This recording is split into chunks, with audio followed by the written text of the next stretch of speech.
All right. I think everything's calibrated for what we need to go with today.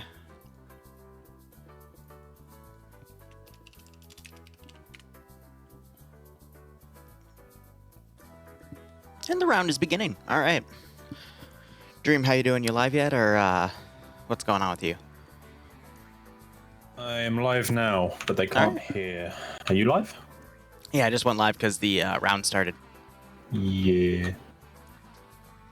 All right, this one's made by Arcor, a classic Altis matchup, which we haven't seen an Altis matchup in quite a bit, so should be quite all right. I'm going to need to disable my T4 plugin. Let's go ahead and get that sorted. Once again, we're blind on the map. I'm going to slightly lower them. Yeah, we'll keep it. We'll keep it going. Once again, Gazag connects with Vietnam. I love it. Freaking Prairie Fire. He's gonna run in here with a stoner commando and just murk everyone. All right, looking through the player list, we've got Scandi Recon, we've got Papega, we've got 1RW. Oh, here we go, right off the bat. All right, let's see how things go. So, all right, initialization box went away. Everyone is loading in. And let's go right to the brief. So, Dream, you want to cover brief? Yep. Go ahead. Okay, no, I'll use it for the second round. I was going to try voice, but I haven't tested it enough. I'll just do the movie voice. Arcor, tight squeeze. It has been months since the start of the so-called inevitable war, and casualties are mounting up on both sides.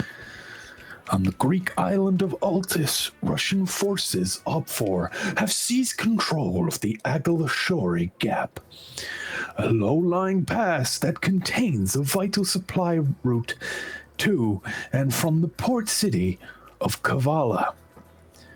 With the route blockaded and mission supplies unable to pass through the port, NATO's ability to defend itself on both Altis and the rest of the Asian islands is severely compromised.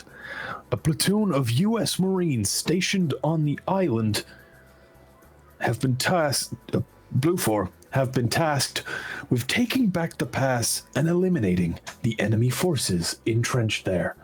They must not fail. All right, game mode is sequential. Actually, no. Wait, yes, they are sequential. All right, so sequential sectors, which means they have to be taken in a specific order. Sector 1, then 2, then 3. You can see that the first sector is highlighted red, but the second and third one are highlighted black, which means they cannot be taken until the subsequent sectors have been taken. Otherwise, this means this is going to be a longer match because the objectives have to be hit one at a time, and hopefully the focus will stay on those objectives one at a time, because usually when they're not, the attacking faction usually falls flat on their face. Otherwise... Damn, Barb got a nice voice. That's not Barb, Tiger, that's Dream. I stream with Dream for the EU branch, and Barb is with the NA branch. It's okay, Dream. You're now Barb. How do you feel? I feel bad. Do I get his followers? Anyway, render distance is going to be 650 meters. Build points are up to 150 instead of 125. Again, they can build anywhere in the red area here, so they can fortify the hell out of Sector 3. Nope, and 1 and 2. I assume they have teleporter poles over there as well because they're red zones. We already see someone up at Sector 1. So they can start right on the sectors too. Interesting. No NVGs, no magnified optics. Matte settings. It's going to be even on both sides for their AT guns, getting 2 AT rockets and 1 HE rocket across the board.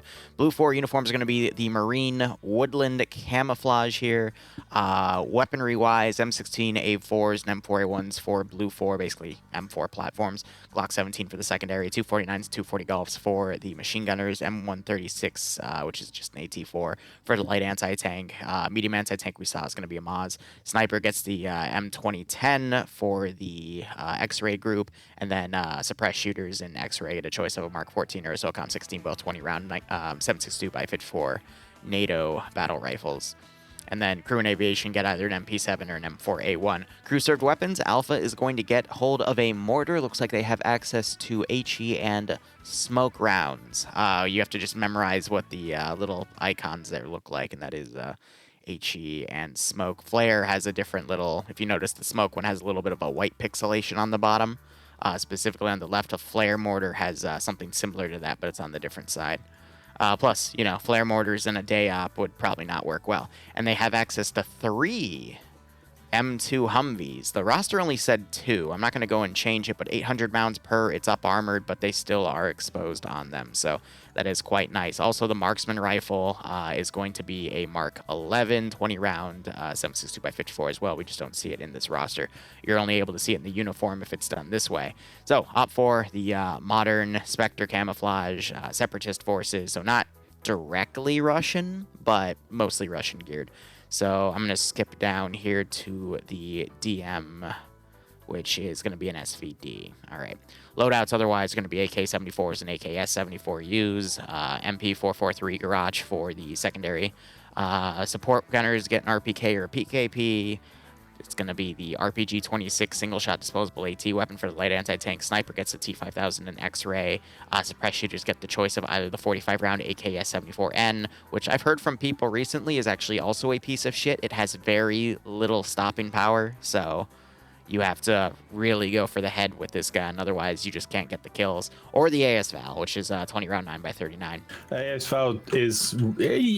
I don't know. We've seen the AS-Val. Yeah, Go ahead. We've seen the AS-Val kill about 15 people and just not stop missing. But then I've used the AS-Val and I've seen the AS-Val. I've lived best of both worlds. At one point, the AS-Val will tear down anything that you come against. But then, on the other hand, it is the worst gun I have ever used in armor. I've seen someone with an AS-Val kill an entire squad. I've also seen 2 people with AS-Vals get murdered by 1 dude with an M4. Obviously, it's probably you have to take in player skill. Hit or miss. Yeah, definitely. But it's weird to see that caveat in both sides of it. And it's like, well, you know, we'll see what they choose. I'd always go for the 45-round AKS and go for headshots, but from what I've heard in terms of hitting people in center mass chest areas, it sucks. But anyway, crew and aviation get the PV-2000 submachine gun or an AKS. Nothing on crew serve weapons for them. Assets, they have 3 standing cords with only 250 rounds total between 5 boxes of 50, which, I don't know. They're going to have to really save that ammo for taking out the Humvees, in my opinion, but we'll see what they also go for. But other than that, that is going to be it for the breakdowns of units. You want me to do rosters, and then you can do AO stream? Yay. All right, so let's go ahead and start with our defenders. Despacito is going to be commanding Platoon with Sayek as his 2IC. I don't know if he is called Despacito. We know he's Despo. I just like to make fun of it. But Despo will be commanding Op 4. He's a pretty good commander in his own right. Decent win-loss ratio. He knows what he's doing. We'll see who he is going to be up against, which I just saw a brief instance of Blue 4's roster, and I'm already scared for him. But I'll get to that in a second. Galil going to be commanding X-Ray. Ace going to be the medic. Lolo taking the sniper rifle. That's a classic choice we see. Reaper being the 2IC, and then Soul going for the AKS, and Korvac also going for the AKS. Not surprised there. Shy leading Alpha HQ, Mountain leading Alpha 1 with Mutant, Revenge, Carry, Olaf, Seismo, and Spiky RP. Arcor leading Alpha 2. He's got Falcon under him with the AT weapon. Is that going to be medium anti-tank or nope, just the light tube, which he is now jumping around. But otherwise, Fred, Rovin, Patriot, Wheaton, and Aim at the Stars here. We've got Theki, which is the Killin, but you know the name gets cut off, so I claim he's Greek. He is leading Bravo HQ. Malin here, different than the Malin on I guess Malone. Should I say that like that? Malon under Bravo 1. Op 4, Malone, oh my God, from 1RCC. It's the French Marlin. It's the French Malin. I love it. Leading Skip, K, Pepit, and Micah, but his name's cut off, so I'm just going to call him M. Oddball leading Charlie. Charlie 1 be led by K9 with Fetty, Lucas, Olive, Sven, and Marius under him. Delta HQ, so there's no Charlie 2. Interesting. Delta has merged Delta 1 with Delta HQ, so it's DJ Ven leading. Kubas, I believe, is Delta 1's lead, but Emzakov is here with Gimboju, Raz, and Omri. And then Delta 2 is by Andri with CH, Butcher, and Warkus all together. All right, going over to Blue 4, I was a little worried about Blue 4's side because I already saw some names, but Tender Boehner is leading another, I would say, someone we see command time and time again, similar to Despo's experience. So 2 commanders with similar skill levels. We'll see what they're capable of handling here. Tilster taking 2 IC there. Vagrant as the platoon medic. Ash leading X-Ray. Banks as the medic, I'd assume. Okay, so Tackleberry's the 2 IC. Gazag is going to take the sniper. Omega taking a Mark 14 suppressed, and so is Levy. Norris leading Alpha HQ. He's going to have Bates and Schult be one of the vehicle crews. No, they're going to be the mortar gunner. Mortar team, so Bates and Schult with that. I'm not sure how well they'll do. The only person I've seen competently use a mortar in FNF is Stark, but we'll see if Fred's also done it too. Yeah, Fred has but done to really less well, frequency. If you remember when he oh God, I think it was World War II or Vietnam on the 2, he just fired it so far away. It was so funny. Again, hit or miss, but he also sometimes is able to handle that though. Shut up. Iqbal leading Alpha 1 with Circles, Rancor and Sholand with him. Skipu leading Alpha 2 with Settler, Kratz, Kuwait, and Val. Some of these names we saw on OFCRA yesterday, technically this morning when I streamed it, but otherwise, now this is where it gets funny. Charlie HQ, Azariah with Scandi Recon. Charlie 1 being led by non-French Malin, with Yanni, Perton, Flying Fin, Nimia, Barbarian, and Mirror under him. Barbarian playing on the ground today. Probably will be seen streaming with me commentator-wise for the NA branch, but I digress. Naps leading Cullis, Pixie, Cindy, Yvonne, Dobbs, and Goran. No Nemesis. Okay. Delta 1 being led by Staten Bay with Fons dead. Schneider. No, yeah, Schneider. It's just the R's cut off. Freeman, Burt, and Pierce, who I think is the Delta... No, so if he's on the bottom, this means he's Delta Actual, as in Delta HQ, but they joined under Delta 1, so it puts the team lead up, but Pierce is leading Delta. Okay. And then Sanchez leading Lepi, Azuki, and Autobisky. Now, even more to this. Bravo HQ has King, Flux, Guy Fury, Legal Action, Bayant, Novix, Michael, and Maz. And Bravo 2 has Roster, who will join up on them. So... Roster will learn. I'm gonna be honest here. This AO, which Dream will get into the specifics, but Scandi Recon and Pepega together doesn't always guarantee a victory, but both of them attacking in an AO that isn't completely open. This part of Altus, there's a lot of roaming hills. There's also a lot of flatlands too, which they could be caught out of position of, but I'm leaning towards Blue 4 here with that Scandi Pepega combo considering these AOs, but let's consider them. Dream, how do the AOs look? So, here we have Sector 1. Okay. Sector 1, I'm not going to bother. I can't be asked. Sector 1 is a, You're there is in along spirit the now. MSR. I think, yep, they are all along the MSR, so you're going to have that sort of thing to it. Whether they follow the road or not, we'll have to see. They do they do have a lot of open ground between each sector, bar Sector 3. As in their like available space to move within the yellow line. Divided that. But anyway, Sector 1 is half constructed. Yeah, basically a garage, factory site, dump site, maybe. Something along those lines. Things where you store stuff. That you've got the petrol station on one side or the gas station for the cringe people. There's not a lot of cover, and where you do have cover, you don't have a lot of angles to see people. It's not great. The construction sites and maybe the houses to the further southwest are the really only good points, and then another one to the north. I wouldn't even say it's very good for a recon because, you know, they obviously have to come to it first, and you really can't actually see them. You'd have to push further northwest where they probably will end up seeing you. So Sector 1 right now is probably, for me, the worst sector. So I'm going to have to look at Sector 2 and 3. I'm going to play a little bit of devil's advocate here. Sector 1, you're right. It does offer very limited lines, but you got to remember Op4 has an 150 fortified defense budget. Plus, just outside of the sector to the north, you have a really good construction building with multiple windows facing west. And considering the map, there is a very small window to the north and south where Blue 4 can outflank you. So you really only have to worry about the direct north to the direct south. I agree with you on that. The construction sites, again, are just the best points because of how much open space and how much cover they also provide. But Blue 4 are going to see those, and I think they'll target them because I think every armor player knows that the construction buildings are some of the best places to take up cover.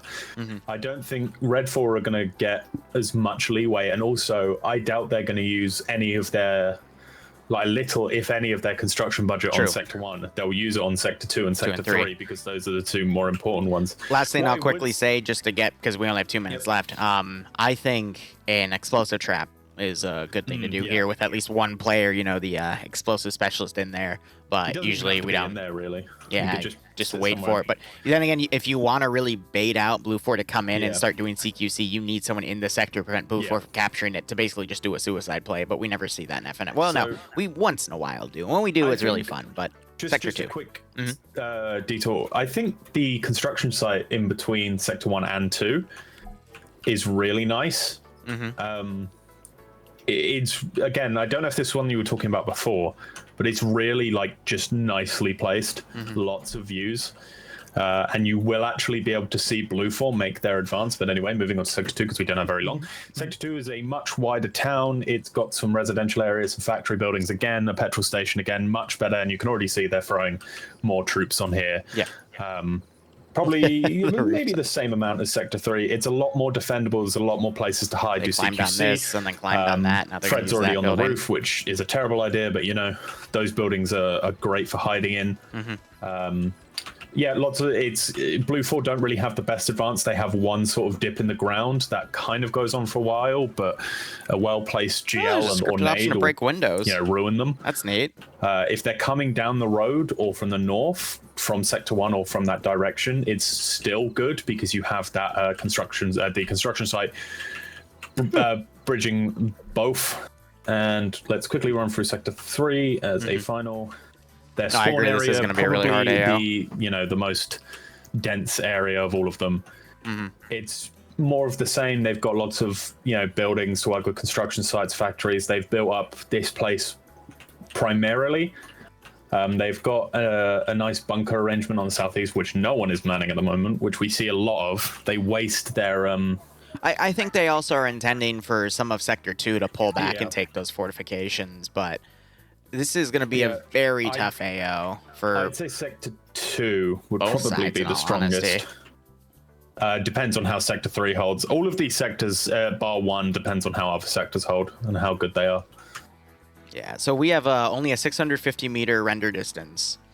I would say the top group right now that's going to perform well is probably going to be Pepega because their mid-range combat with iron sights and ×1 magnifying scopes, which would be the standard in this round, is second to none here. Scandi, they have good marksmanship too, but Scandi really excel on tactics and flanking, but they have to get close to the enemy for that. And there is not a lot of maneuvering room to get that done. So looking at this, Bravo have moved up to the stadium, which if they stay there, I think that's a pretty good idea.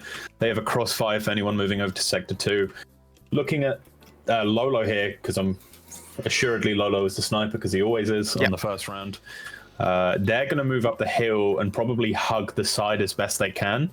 And they will see, the larger side. Well, not the larger side. They will see a force splitting off. What scares me, though, is I don't know where their vehicle is that they got up here with, because if they're not careful, an M2 Humvee could literally run their position down, and then they're going to concede that sniper to Blue 4. And this is a very sniper-favorited environment with the limited render distance and everything. So we'll see. I saw them sort of start moving just to their southeast next to these couple of buildings, but they might have parked in a bush somewhere. Has it, Nem? I don't know. I don't see it. So they maybe they hit it well. Who knows? Lolo's entering the building while Reapers has gone on top. Reapers, are there? No, there isn't any. Oh, no, there is.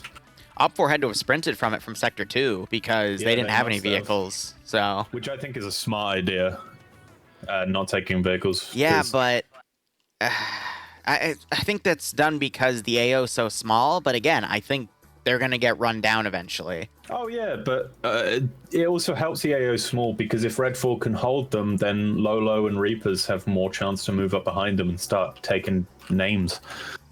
But it all just depends on how fast their maneuverability is. And I think Lolo's a pretty fast maneuverer. Yeah, he's got a really interesting position here, though. But at the same time, it's very limited to that hill. Like, again, that he's not giving himself a lot of room to maneuver because as soon as he tries to run, he's going to get shot in the back.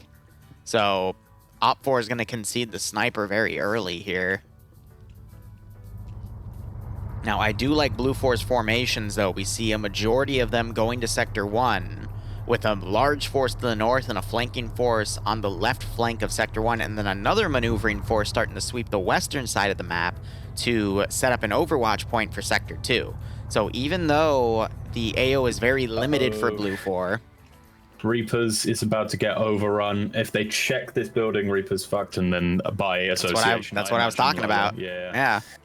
But Blue 4, they also have the mortar. Will they search is a question, because they've got Platoon HQ with them. So maybe they'll just decide to move past it. Reapers could take out a few of them here. If he just stays still and stays in the corner. Reaper's TSB, he's not going to let this go through stealthy. And Blue 4's converging on that building, he's screwed. Oh, no, they're not focusing on the inside, they're focusing on the outside. So he might be okay. I don't think they're going to search this. Oh my God. All Reapers has to do is just stay completely still and not say a word or move. This is brilliant. Lolo might be able to get some pickoffs here. No, Lolo shouldn't. I wouldn't. If I was Lolo, and he'd have a perfect shot on Schneider, though. He could make these Blue 4 guys freak out, and then Reaper can come in close and sweep. Stottenbay put his head into the window, but Reaper's is literally right below it. Oh, there's Sector 1 being captured because it was undefended. Got a few Overwatch guys south of Sector 1. If they all move past it, Lolo could look good. You know, they're all outside the front door. Oh, Stauffenberg. He wants to. Is his squad going to say they can? That's a Huntai. There they go. Stauffenberg moves in.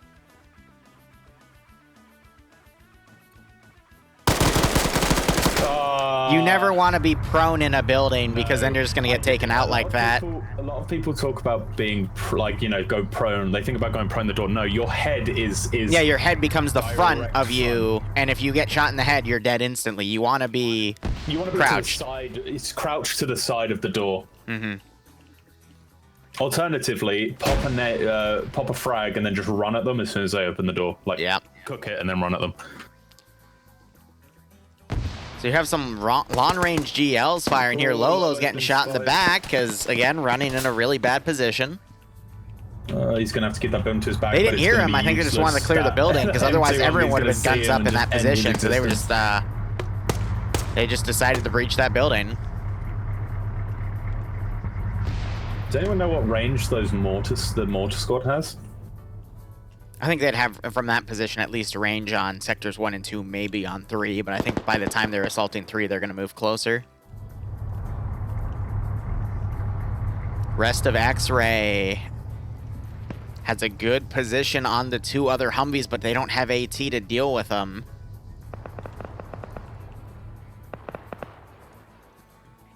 Got some more fire going on the Lolo as he stays prone behind this rock wall here. I don't really get why we're seeing X-Ray getting sent ahead on Sector 2 to, I don't know, set up, I guess, staging points to stop the advance of Blue 4, because that makes no sense, in my opinion.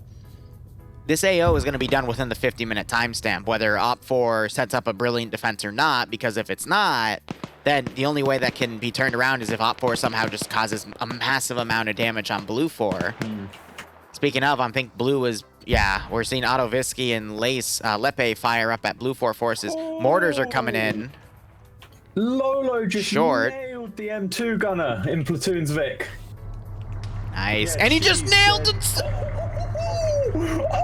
He just nailed both of Blue 4 command. What? That second shot. Oh my God. Oh my God. I caught that.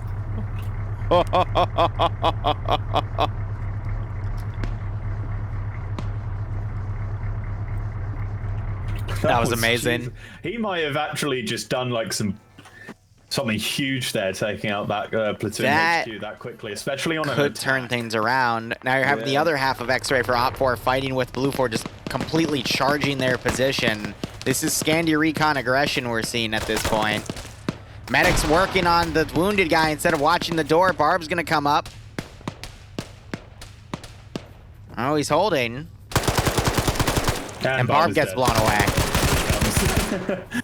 We'll see him in here in a second. There goes Soul. Actually, no, it was the medic working on Soul. I mean, if Barb didn't stop at that stairwell and pushed up, Soul wasn't looking up. Oh, God, the Soul woke back up. And then gets immediately blasted, realizing that he has literally a squad of hostiles on him. Good God. And not just a squad of hostiles, a squad of Scandi Recon hostiles, or some Scandi Recon hostiles. Maz and Korvac playing Ring Around the Rock right now. Yeah, Maz is going to win that. Korvac trying to crawl away, but Maz isn't going to let him. Again, when you are being pushed aggressively like that, you have to get up and move aggressively, otherwise you are going to get run down. Now you just have Galil right here, but again, I don't see why X-Ray was sent on the front line as a slowdown force, because this AO is too small for that to happen. Lolo has a 3rd kill, by the way. He only... Oh, yeah. Oh, wow, actually. Yeah, no. I honestly think X-Ray were a recon squad that were accidentally caught in the front line. But again, when you have this narrow of an AO, there's no good place to do recon, in my opinion. You're going to get run up on. No one's that smart. Everyone. Galil gets blown up by grenades. And Cindy is going to do a single double tap and then follow up with some more shots. So I think Settler must have been the other one Lolo killed, unless they've left. Because yeah, but Settler's in the other AO on the right, so I doubt Lolo was looking that way, so I think the 3rd kill left. But I'd love to see Lolo set up in another spot to get some more sniper kills here, because again, this map really favors that sniper rifle, but it's good that Op 4 didn't concede it. Now, I guess in the open area to stop the Delta push around on the northern side would be good, but the main fight's going to be all these other groups to the right. Speaking of, now you're having forces from the Sector 2 defense firing at Delta, so that's going to pin them. Do you know what I think's happened? What? I think Command and Platoon were the Mortar Squad's spotters. They could have been, yeah, because now if they don't have spotters, they're not going to have anything.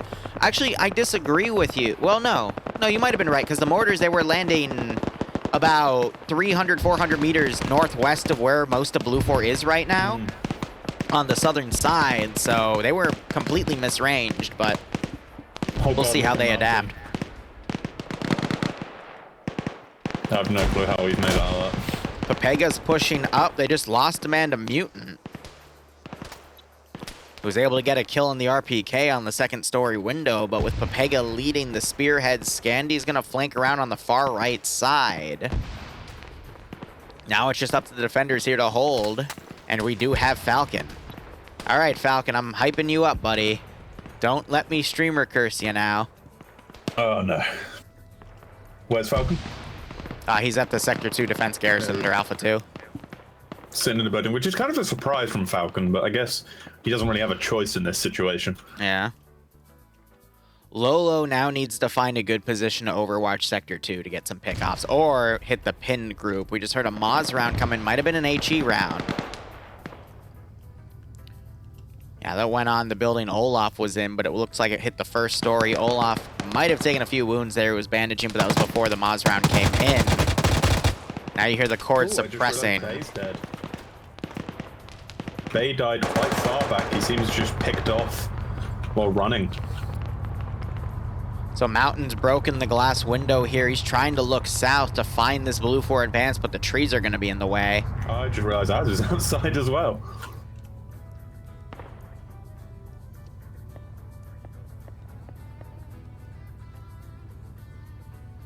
Az is sneaking in. If Mountain shoots now, he's... Yeah. Well, he took out the window, so he probably heard him. Oh, I think Mountain just heard the door open. Yeah, he did. Oh, bad time to look right! Oh! Wow! That was a so very, very bad, Azariah didn't notice him in the corner because he checked it, and then he went to check the balcony, but then he quickly returned. Because that to me shows he wasn't expecting anyone to be up there. Yeah, and it was kind of confusing why, because Mountain obviously knew someone was down there, but for some reason I think he wanted to get into the door for more cover before, and then yeah, it was just a chance. Just wasn't quick enough. Yeah. Good shots from both of them, though, to get that. Great trade. Target. That's a better trade for Blue 4, though. Because Red 4 are currently... I'm surprised Red 4 haven't started retreating. Wow. So Aim at the Stars folds back in after taking 50 cal, puts some shots next to Olaf, and then realizes Olaf's friendly. But Op 4, they have a very small amount of defenders here, so I'm really worried they're going to get overrun. But we already see some of Op 4 pulling back here, led by Falcon. Or is he going to the left to flank? I don't know. Well, he's got his gun in his back, so he's... No, I think he's either going to retreat, get to the like line of bushes with the wall to his southwest, and then push up and use the low ground. Who's this over here? We have Kerry over here. He's a marksman. Yeah, he's a marksman. He's already got a kill. He's actually in a really nice position if he pushes further. Oh no, he can't. Yeah, he's Revanche finding Novak. Well, Novak's found Revanche and took him out. Novak's took a few hits there in that firefight. But again, Pepega are just pushing hard here. With Op 4 flaking this hard, I'm worried that the really aggressive players are going to keep pushing back here against Blue 4 and just keep taking them out. Fuel station just went up. Mortar going down. It's actually going to land very nicely within a compound that Pepit was... I think Pepit might have just been in. Not gonna lie, like, to strike the compound, that was actually a really accurate shot. But I think Blue 4 Delta 2 is trying to find where Op 4 is firing at him from their flank and take him out, or at least put pressure on him. Lolo, he's gotten in a new sniper position here, and I've watched him start sighting out the buildings that Blue 4 are occupying, specifically the wrecked ones. He's just waiting to get one in a good angle. But Settler, no, Seismo, excuse me, just went down. And Blue 4 are being pushed by King right now. Mutant's getting shot at as he pulls back. I think King ran out of ammo, otherwise he should have been able to finish that. Ooh, Seismo BJ Rill, thanks for the 21-month resub, my man. I hope you keep enjoying the operations. I do hope you get a nice kick out of the scenario. And he was oof. Is Fred next close back? He is. I can almost guarantee you Fred has planted explosives somewhere. Yep. Now it's just up to HP Mutant, though, to hold. There's another guy with him a moment ago, but I guess he went down. Yep, I see his body. So this is going to turn into a really nasty third sector defense, but if Blue 4 pushes forces to the stadium, they could outflank the stadium force at Bravo and force them back. But I think Blue 4, they just have the numbers and the speed right now to really falter things here.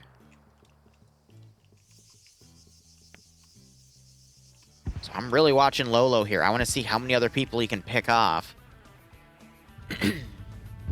But I think if Lolo's in a good position and they're able to halt Blue 4's advance on the third sector, he'll get some really nice opportunities to get some great shots. But even then, just looking at the skull counts overall, Blue 4's taken a decent chunk of casualties on top of command, but Op 4 have also taken a decent chunk of casualties. It's pretty even. There goes Sector 2, which means I think Mutant... No, he was able to fold back. Yeah. He is crippled, though, on the leg, so he might be out of bandages, so he's not going to make it back. But I've lost a fair amount, but just scroll down and look at Red 4. It is so much worse. Adamek, name him, and even I'll check for you. I think that's down to tactics. I think whoever has taken over command, or maybe the plan was simple to follow. I don't think anyone's taken command. It's just, you know, so major group pushes. It's really effective. Blue 4 have obviously taken casualties, but they've given... They've done more than has been given to them. Yep. So I do think this is much more heavily favoring Blue 4 at this point. But Red 4 do actually they have this final test of strength. Settler's dead, but everyone else seems to still be kicking. So Blue 4 are trying to advance to where the mortars were landing. One mortar just landed right in front of where they were going, though, so hopefully the mortar stopped. Otherwise, they might accidentally hit their own forces. But great smoke push, because they're now trying to keep that side force online with the main force coming around. Let's see, we got HP Mutant catching a lot of Blue 4 out in the open here with that PKP, but he gets taken out by Roster's 240 Bravo before he could get any proper licks in. That's unfortunate. Great play by Mutant there, because I think he was crippled. but it just wasn't enough. Now we're having some long-range shots being delivered by Curie here, who has the SVD, and he is up a kill. Now he's going to pull back. I do like the fight and retreats Op4 is giving, though, even though if they are a little haphazard. Now you got Flux driving in to reinforce his guys after hearing that he was they were taking heavy fire here. But this bottleneck... Oh god, here comes... is that Flux? Yep, he's Flux. Going incredibly aggressive here. I guess just to try to bait out that marksman. I guess he got bored. We have a GP-25 being fired from the rear. That's going to go right of the Blue 4 forces. But ranging-wise, that was very, very close for a maximum range. No one here is AT, so it's just Flux. Flux is just blind flying. Carry gets blown up by a GP from his own dudes because of Flux! Damn. Oh, the bait. The bait and switch. You don't suppose they think Flux has gone for that play that we've seen a few times, where someone will rush and be aggressive? I don't think it was because Fred's run down to him, but if you remember that play around the bridge? Fred's cooking a satchel charge. I think it was Falcon. And no, it's a regular charge.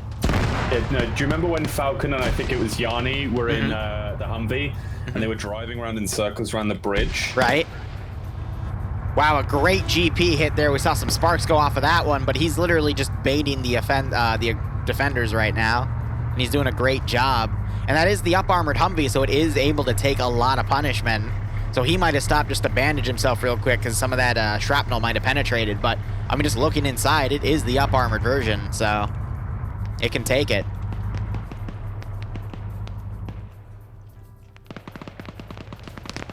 Falcon, he's got that AT out, but he's going to be a little out of position here unless Flux comes up the MSR. And now you got Op4 further pulling back here because now they're starting to be under fire. And we're only 20 minutes out.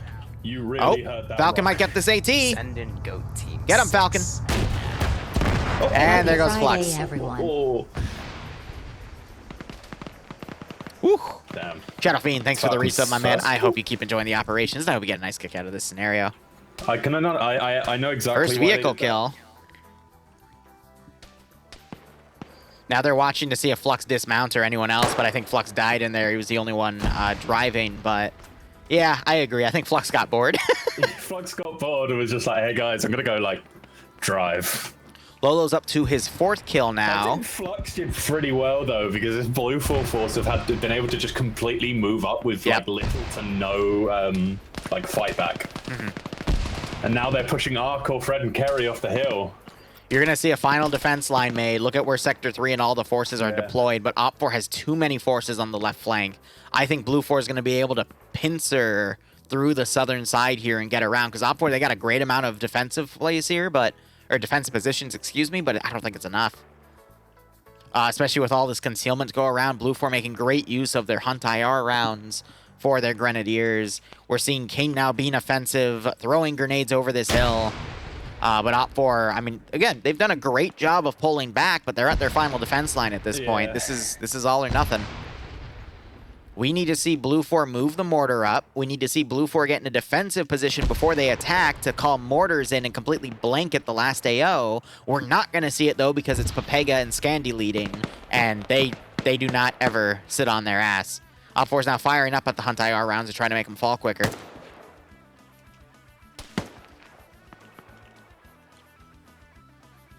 Send in GOAT team 6. Jokeraf, thank you so much for the resub as well, my friend. I hope you keep enjoying the operations as well, and I hope you get a nice kick out of this scenario. This has been a really good, like, armor, like, PvP event fight. GP-25 rounds coming in on Blue 4. This hasn't been an FNF fight. This has been just, like, armor PvP operation. There hasn't been enough friendly fire for me. Shut up. OFCRA had a lot of friendly fire the other day. So it's actually, to everyone who doesn't know, it's SOG's 1-year anniversary today. SOG released 1 year ago, and they were doing a Mike Force thing earlier. And I played and I streamed it, and I think it was Revanche was in the chat, and I was in a Cobra, and I had accidentally murdered someone on my team. And he said I was pre-made for FNF. Roster So, just up here drawing fire and gets taken out. Maybe we won't see. I think he's being a distraction while people are not that throwing their much smokes out. Friendly fire. I still can't believe how much friendly fire there was. Was it last week? I don't know, but look at all the smokes on the southern side here. Roster went up on the rock and started firing around. He got knocked out, but he's brought back up. All because, Papega wants to do this push. Novik's trying to push, taking quite a few shots from Aim at the Stars, but it doesn't bring him down. Got Rovin now in the middle of the Blue 4 advance. Op4 pulling back again. Aim at the Stars now getting cut out of position by Novix.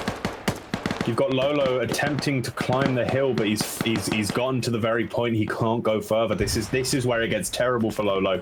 He's gonna have no opportunity. He's gonna have no high ground. Yeah. He's got a little bit of overwatch from there, but he's doing his best to sight targets, but it's gonna be some really short range shots. He's under threat of marksman here. You got Rovin back here spotting Guy Fieri crossing. He goes prone again.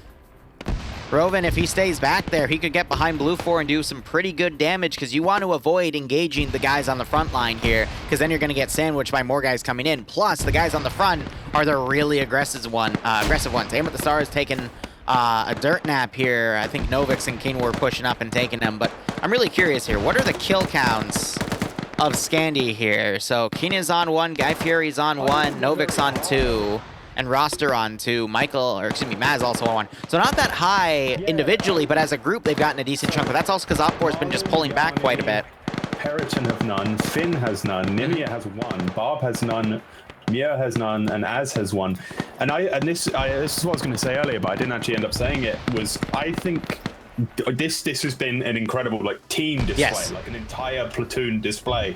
This hasn't been one or two communities absolutely overhauling. This has been everyone working together in perfect unison.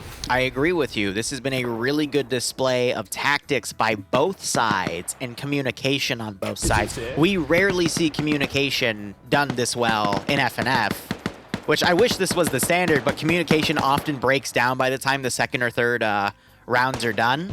So I do find it quite interesting that we're going to have such a nice climatic fight for this first round. And hopefully, this is the start of all the other rounds going. Yeah, we can hope, right? Let's hope. This is it.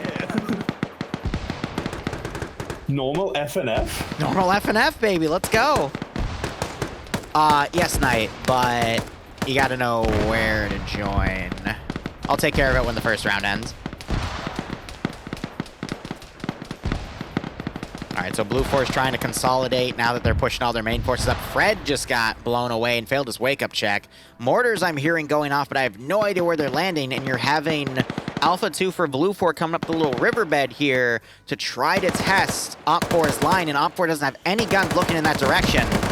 We just searched. HE round just went up on the northern side, but it hit the brunt of the defensive line, so not much damage done otherwise.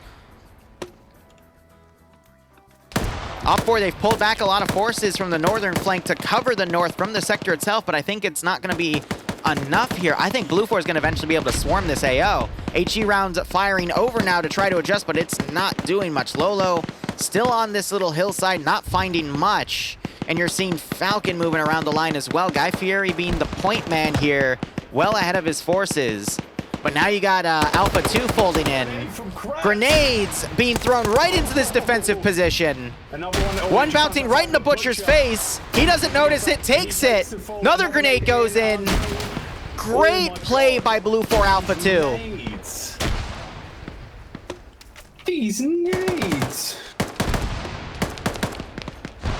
Warkes fails his wake-up check. Andre finally gets knocked out. Butcher wakes back up, but that was a great grenade play by Alpha 2 to hit that forward position. More HE rounds going over. I think Kiri just got blown away. Yes, he did. Jesus. Lolo's still trying his best. How many kills? He's on 4. Yep. Falcon's peeking over Yep. He gets Ivan and double taps him. That's a good spot to be, but he's got to be careful because if he has multiple gunners try to engage him, he might not have enough time to go prone to avoid. More HE going in. Bravo have done a really good job here. They are falling now, but they've kept Charlie 2 and Delta 2 from pushing on the western flank. Yeah, it's only delaying the inevitable. we need to see Roven make a play back here. We need to see him do something because... Kratz trying to climb back over. They can't get the shots on. Oh, DJ. That wasn't great from DJ there. Did DJ shut the door? Yeah, he's opening it and shutting it. I see it. He's going to try it. Kratz coming out. Emzikov might spot him. Oh, does Emzikov? But Emzikov is looking more left. He doesn't notice Kratz. He might have just noticed him now. Now he's going to peek out again. Put some shots out. Oh, God. Kratz able to pull away. Oh, Kratz is really like... Kratz... That's going to take more AT. Kratz jumped over the wall, got lit up by DJ, managed to jump back over, and now he's managed to make his way away from Emzikov. This is brutal. I would say Blue 4 is winning, but it could still go either way. But my God. This is defensive smoke and just... Oh, you're fine, Shaq. Trying to, like, find any shot you can. I'll tell that story during the intermission, because that's a pretty funny fucking story. Like, quite heavily. I don't think it's enough, though. Again, we need to see Roven make a play to do something. We need to see Falcon get some more marksmanship kills here. Or I guess just basic, yeah, since he's not a marksman, but you get my point. Bravo 2 also trying to come around the rear, but they're taking heavy fire, but they're doing a great job taking out who they can. But now you're seeing the M2 Humvees, or at least what remains of them, pushing up to be aggressive. Blue 4 also pushed up. Actually, Cholt, yeah, so they pushed up their mortar crew under Alpha HQ. Yeah. It's Norris driving with Bates and Schultz in the Humvee as well. They might deploy on the rear. And takes out the 3 in the triangle defense. Walkus and Andrew still down there, not going up. Bravo HQ push took out more Blue 4 guys. They might be able to get on the rear here and do more damage, but they've got Maz in the way, and he's really good at stopping these types of attacks. We need to see Roven push. Falcon shooting at Norris. He's getting taken out from 2 sides, but he manages to get Falcon away. He's actually being friendly fired. He actually just got friendly fired by Val. Val just helped Falcon kill Amazing. Wow, Falcon actually got a really great grenade throw down on base. I didn't realize how far that flew. Yep, so being shot at, Falcon's going up to clear. Yeah, he's gonna go clear that Humvee out. Bates is healing on the floor. Falcon's most definitely gonna find him. Or will he? Falcon's checking the Humvee first. He's gonna loop around. Oh. Doesn't spot Bates in the smoke. Oh, he's gonna run back and check. He's checking. He finds him and takes him out. That looked really, really suspicious. What are you talking about? Think about it. He was running away, and then as soon as well, no, he's checking the outer perimeter of the building, and then he's checking on the internals so he doesn't get flanked. I'm not saying he is, but you must admit. A little bit. Well, no, look at the far left, this body right here. He's making sure that person's down, Goober.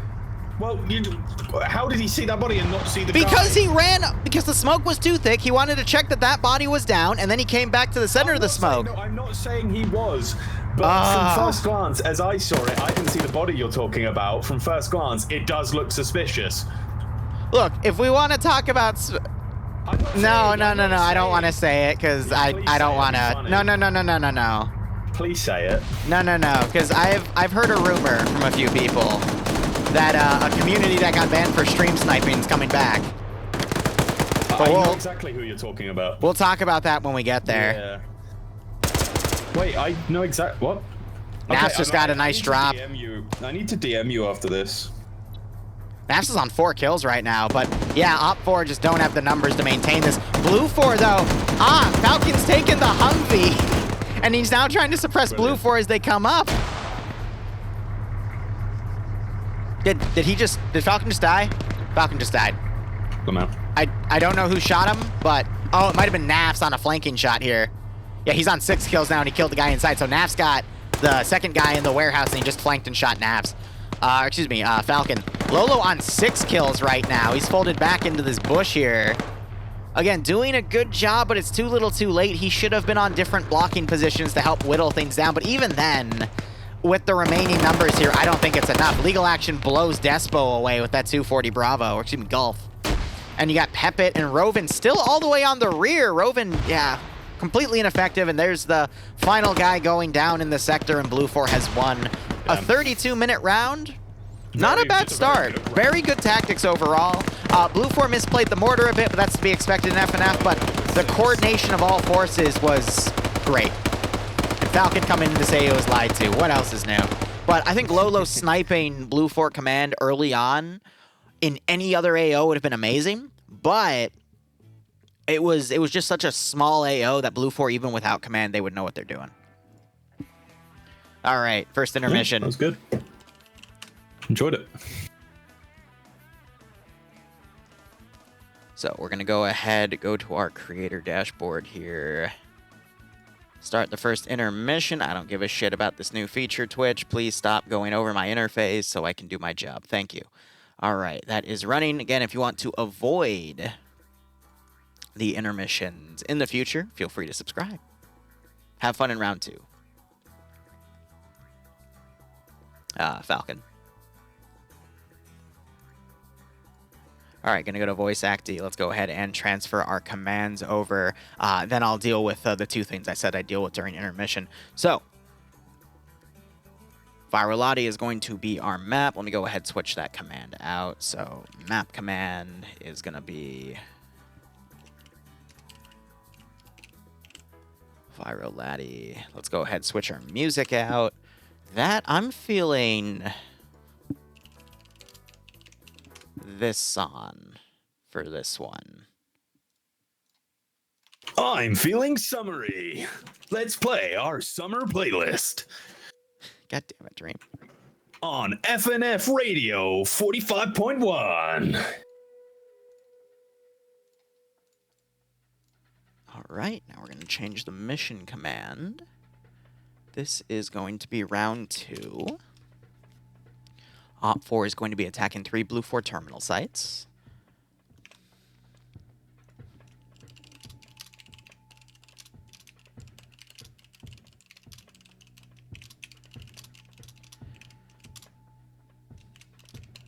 So Op 4 has a 10% numbers advantage, 2 PKT Gaz Vodniks, and an MTLB.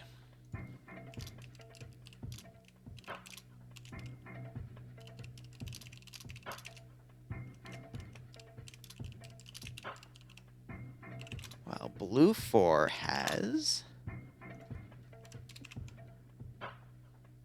What does Blue 4 have? LAVC2, which is a piece of shit, and 3 M2 Humvees, which are pretty decent.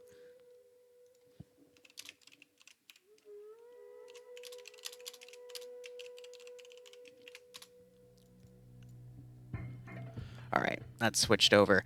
Now, let me go ahead and open my Discord real quick for the, I noticed there was one person that was new, but I'll do this advertisement real quick. Hopefully they're still here. If not, well, other people in chat will now have this link. I just have to find where it is stored. Liru OnlyFans? Shut up. Oh. No, the Discord link. Oh. Liru. You know, I'll go ahead and link the Discord website. OnlyFans? Shut up. All right. So that is the FNF website. That'll contain all the information you need to have, to get in on playing FNF. There is a 3 p.m. and an 8 p.m. branch. Those times are in Eastern Standard Time, but otherwise, they do allow for solo players. Maximum player base count for ops is 124, which sometimes we hit, sometimes we don't. But if they do hit it, usually they only let reserved community members come in because this is meant to be like a community-on-community thing, but you can almost always see individual players come in. So there's that. Now, story time.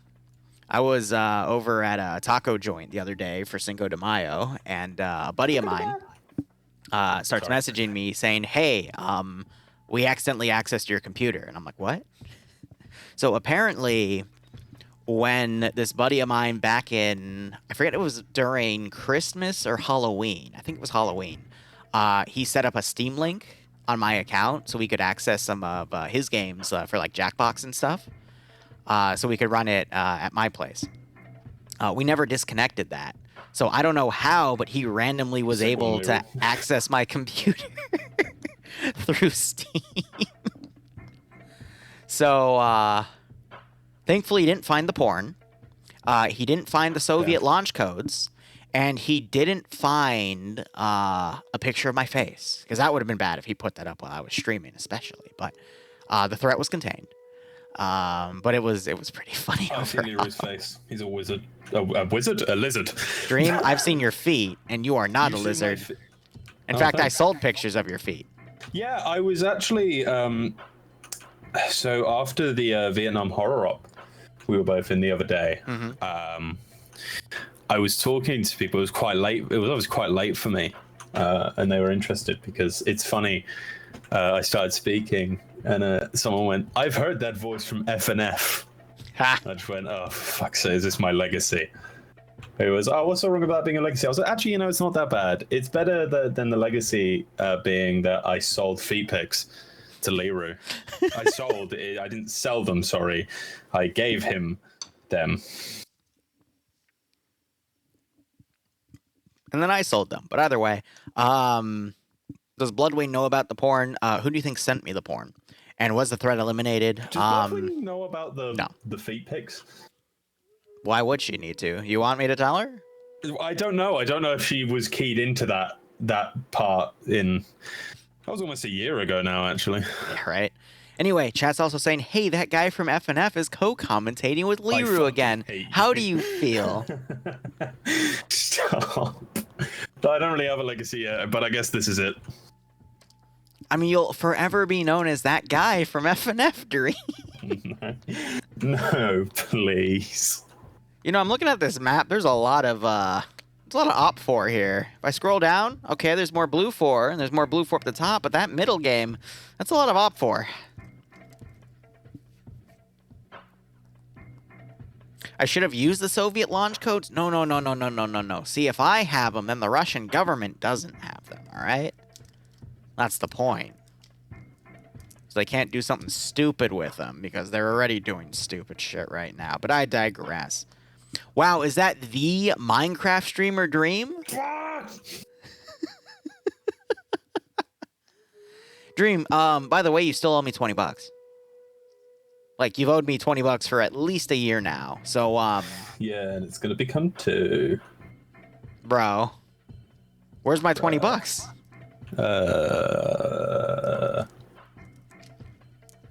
Yeah, you get it in me being here. Let's give him a warm welcome, shall we? Okay, where's my $19.99?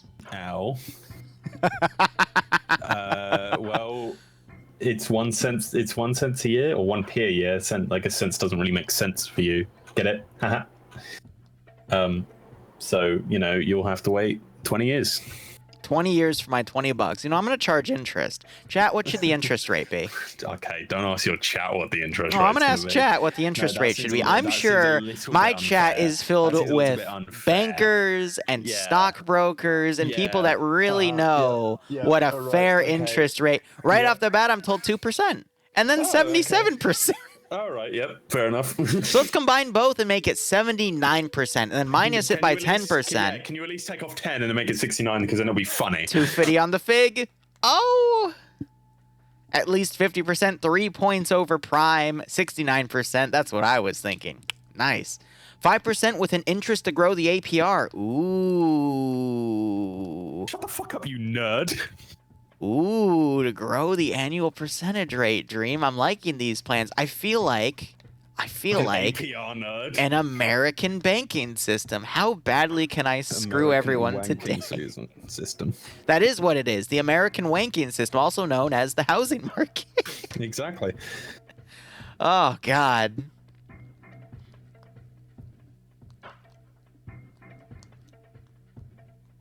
Don's calling you a wanker, too. Is Dawn American? I can't reveal that information. I'll leave it to Don. But by the way, quick caveat. American saying wanker, because wanker. All right, go get your tea and crumpets and yeah. Go. I'm not gonna say that. Anyway, little bit of digression here. So we're going to be covering the EU branch. I'll be doing that with Dream, and then Dream, I don't know if he'll go to bed, join us, or play on the ground for NA. But then after that, we're going to be doing another DayZ event. I'm going to add my soundbite jump scares so you guys can fuck with me, because we haven't done that in a hot second. I feel like we need to add it, because I'm still in the process of completely rescheduling my entire stream schedule for XYZ reasons of adding more games and transferring a few slots. Games? More like games. This is why no one loves you. Anyway, But yeah, so that'll be after the NA no. branch at 11:30, and between the EU and NA branch, I'll be prepping that on the DayZ server, and I'll probably get shot to death again. But hey, Do you it's like fine. me, chat? I'm also planning a pay-for-pain DayZ event, and then an Arma 3 pay-for-pain event, I think the week after. That's going to be in the middle of the month, but I am very busy. Also, I have all of the computer parts to build except the cooler. The cooler got delayed, and then it was Corsair because I got it directly from them because they were the cheapest. And then they said, hey, we weren't able to verify your banking information. And I'm like, okay, like every other place I bought it from, it said it was fine, so that got delayed. So then I had to buy it from another site, which they actually dropped the price by $10. So I'm like, cool, I saved $10, but now I won't get that part for another 4 days till I think next Tuesday. So I'm probably gonna do the build of that computer not this weekend, but next weekend, and I'll figure out how I'm gonna stream that. But and then I have to also look into making sure that that computer is ready to be. I have to look into how I turn my current computer into a streaming PC. But no one wants to see this on an OnlyFans. All right, I'm gonna call it Only Goats. I'm gonna ask people to send me pictures of goats. What do you mean? No, you could put a bit more. No, you said no one wants to see this, but you haven't even showed this. You have showed like a hand, like an eyeball, 2 eyeballs, a mouth. I don't think we've seen your nose. Have we seen Liru? Some days I just want to strangle him. Anyway. Can someone send me a DM of Liru's nose? Anyway, round 2 will be starting momentarily. Please. Ask him for a friend. We have not seen Liru's nose, not no. Okay. Someone just DM me. Great. That was Dawn. Remember when you said it was kind of mean how I like told people to unfollow you? Okay, Dawn, this isn't his nose. But yeah, we've seen his mouth, both his eyes. Do you have blue eyes? Oh. No, I just don't know how to explain this without it sounding dumb. What does that mean? My eyes change color slightly in the season. That sounds cool as fuck. Anyway, let's begin the round, please. All right, I hate talking about myself. Anyway, mission briefing, go. Say it.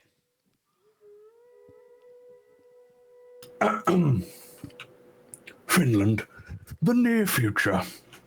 Bundeswehr engineers Blue 4 have finished installing NATO communication towers in the Vorolati region, 50 kilometers from the border with Russia. The Russian government are alarmed by this activity so close to home and have sent a platoon of amphibious Spetsnaz, OP4, to disable the towers in secret, unaware that German soldiers are still in the area. All right, game mode is uplink, so I'd assume these towers all have a terminal to interact with. Hack time's going to be 90 seconds, 3 terminals total. In the event that a terminal is in the hack time, anyone on the defending faction can go up to the terminal, interact with it, and halt the hack time. We don't get any indication here of whether or not that terminal gets reset or pauses. It could be one or the other.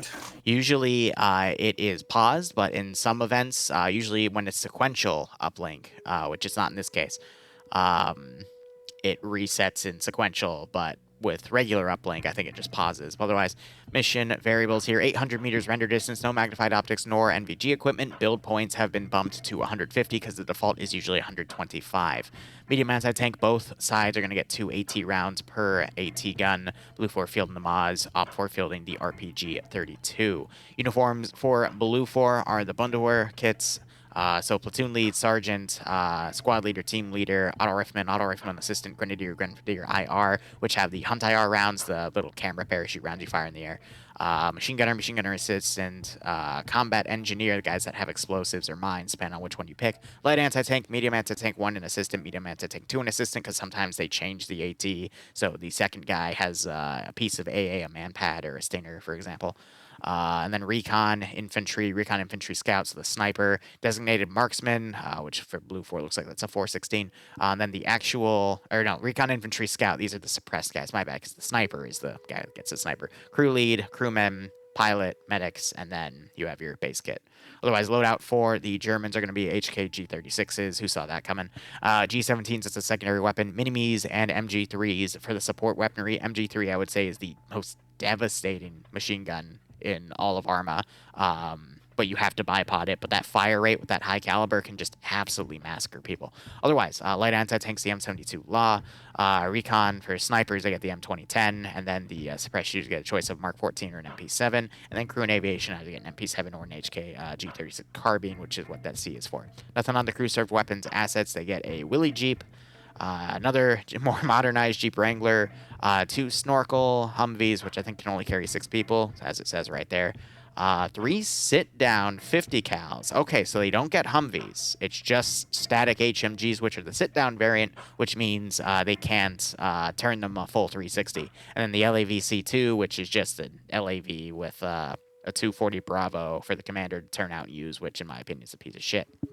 Otherwise, Op 4 are going to be rocking the Spetsnaz Gorka kits. Their marksman is going to be the SVD. That's because it's not covered in the loadout, so I always like to bring it up. They're also utilizing the more modern stuff. So AK-74 is the modern versions, which is why the M is in there, with the Zentico rails. So they're able to use more Western optics, such as CCO sights and whatnot. Also, they get AKSs and MP443s for their secondaries. Because he's a pussy and won't do anything about it. Dream, are you talking about your cat or what's going on? No, I'm talking about Marlon. M does stand for modern. Yep. Sorry, I see. I've been finding random people and doing that. Very sorry. So I didn't actually mean to press tab there. It was just natural response. I'm very sorry. It's fine. I'm glad you clear. I'm going to go back to insulting people in the David Attenborough voice now. Have fun. Anyway, RPK and a PKP for the machine gun support weapons. Light anti-tank is going to be the single-shot disposable RPG-26. Recon is going to get the T5000 sniper rifle for their sniper, and then a choice of the AKS with 45-round magazines or the 20-round ASVAL 9x39, or that's what's chambered in, and then the PP2000 or an AKS for the crew and aviation guys to utilize. Nothing on crew-served weapons assets. We got 5 unarmed Vodniks, 2 PKT Vodniks, so 1 that fires the front, 1 fires on the rear. They are amphibious as well, by the way. And an MTLB, which I'm pretty sure is... Oh, there goes Flying Finn, flying in the water. Let me check. I think they actually have it mentioned. Yeah, can float. Can the MTLB float? Yes, the MTLB is also amphibious. Interesting. But otherwise, that is that. The AO, it's not going to involve any water crossings here. However, they do have a spot right here for players to spawn, and they got some more Vodniks down in the water, actually, so there might be a little bit of water crossing, but in the AO itself, that's not going to really be needed. But it might be used for maneuvering around, because this AO is pretty massive. Otherwise, looking over at the sides, we got Vagrant, who I would say is probably the best commander out of everyone in FNF. He's the one that does it the most often. He has a really good win-to-loss ratio. He's going to be commanding Platoon HQ for Op 4. Maz is going to be his 2IC. Tenderbane are going to be Platoon Medic. X-Ray being led by K9, with Olive being the Medic, Lucas taking the Sniper Rifle, Marius being the 2IC, and Dooley taking the AS-Val. We might see a second suppressed shooter join X-Ray, or it just might be only one, which is rare to see, but hey, sometimes it happens. DJ Vin leading Alpha HQ, Alpha 1 being led by Kubas with Emzakov, Gimboju, Ardcore Fred, and Ivan together, Azariah. No Alpha 2, interesting. Bravo HQ being led by Azariah with Scandi Recon, Bravo 1 being led by Malin, with him is Yanni Finn, Mimia, Perton, Rovin, Cindy, and Flying Finn. Bravo 2, led by Nafs with Cullis, Barbarian, Dobbs, and Korvac under them. I've also noticed there's no Iander tonight either. No Nemesis, no Iander. Interesting. They put Scandi with Papega again. All right. On the attacking faction again, no less. They won last round with this combo as the attackers. Now they're attacking again with this combo with a good commander. So influence your bets however you see fit, guys. But King leading Charlie HQ with Legal Action Flux, Michael Bance, Guy Fieri, Nova Exam at the Stars. They merged Charlie 1 with Charlie 2. Charlie HQ. Charlie 2 is its own group with Banks leading Kazag, Rancor, Ash, Tackleberry, Circles, and Erikiru. Delta 1 is going to be Azuki leading Freeman and Schneid. Technically Schneider, but the R is cut off. And then we have Pierce leading Bird, Staten Bay, and Dead. All right. Looking over at Blue 4 here, we have Mountain leading Curie as the 2IC and Mur as the platoon medic here. Despo is leading X-Ray What the hell? Timek is the sniper, and I think Sayek is the 2IC, but they're only going to be a 3-man group with the sniper. Interesting. Shy. Oh no, it's free to a squad for it to be. That's weird. The rule is that you have to have 3 people in the squad, and you have to have 1 being the squad leader for the radio. Yeah. All right, makes sense. So they're taking a very limited portion of X-Ray, but they're not taking any of the suppressed shooters. Again, interesting. But Shy leading Alpha HQ, Galil, and Lolo looks like they're going to be the crew for the LAV. Good luck with that is all I can say. Olaf is going to be leading Alpha 1 with Mutant, Soul, Revanche, and Seismo under him. Mutant I want to see more of because Mutant did a lot of good maneuvering last round with his PKP. I want to see what he does with this mini-me. Norris leading Alpha 2, another guy we usually like to see with machine guns, but he usually also takes leadership roles. So he's got Iqbal, Bates, Patriot, Cholt, and Sholand under him. Bravo HQ being led by Theki, with Skip leading under Bravo 1 with Gabri, K, Pepit, and M under him, and then Skipu leading Settler, Kuwait, Kratz, Val, and Adamek, who he was in my chat for round 1, but looks like he's jumping into play round 2, but that is all under Bravo 2. No Charlie, it is just skipping down to Delta, which is being led by Seven, Delta 1 being led by Oddball, with Falcon, Lep, Lurch, Auto Whiskey, Ace, and Cheese under Delta 1. Delta 2 led by Andre with CH, Butcher, Omri, Orcus, and Raz under him. So, interesting call here. You want to go over AOs? Kenny Link over fix for the 16-month resub. Hope you keep enjoying the operations. Hope you guys can get out of this scenario. Should I do it in the Devon Atman voice? Sure. Start with Terminal 1. Here we see. Well, hello, I am Eshel Dream, and welcome to the Documentary Nature Channel. Today we are overlooking the local wildlife's AO. It is more lead. I really, Jesus Christ, it seems whenever I do an accent, I lose the fucking ability to speak English.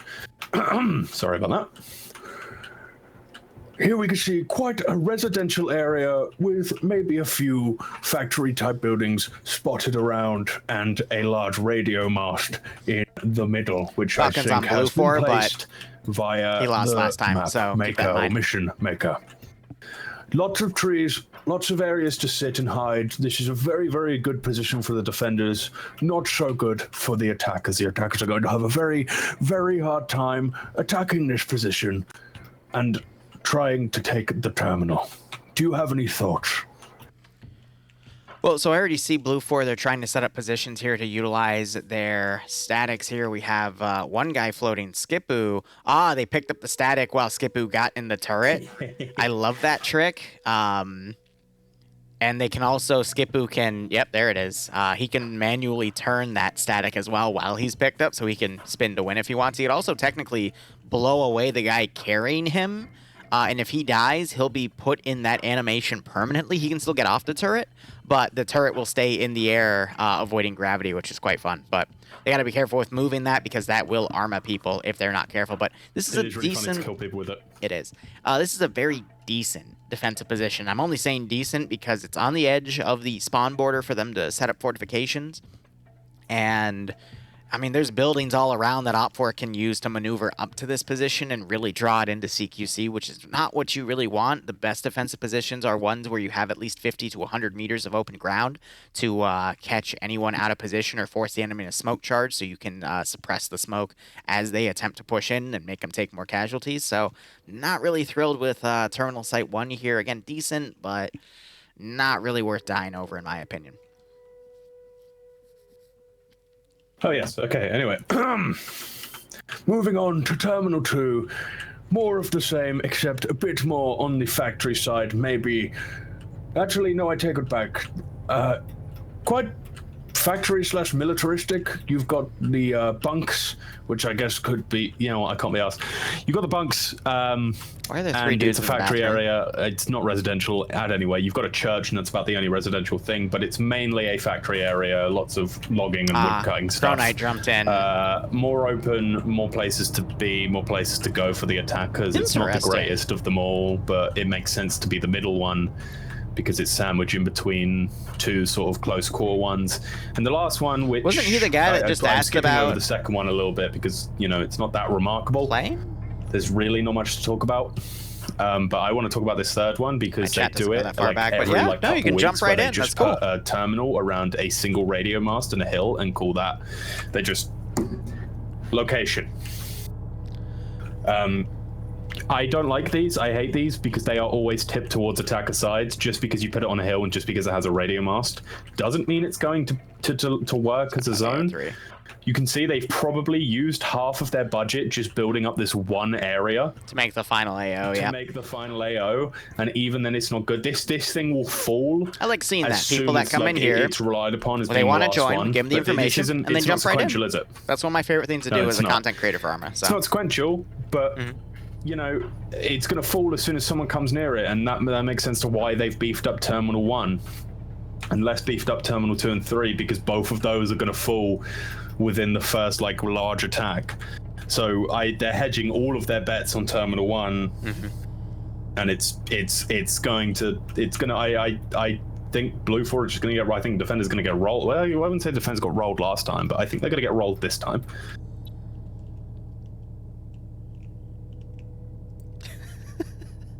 Look at Falcon. He's under Delta 1, Blue 4. He's on the freaking... What the fuck? I have no idea how he got up there. No, how did he... What? Oh, no, he probably used Kabubi. Like a hawk. He must have. Yeah, he like used a hawk. Kabubi to get up there.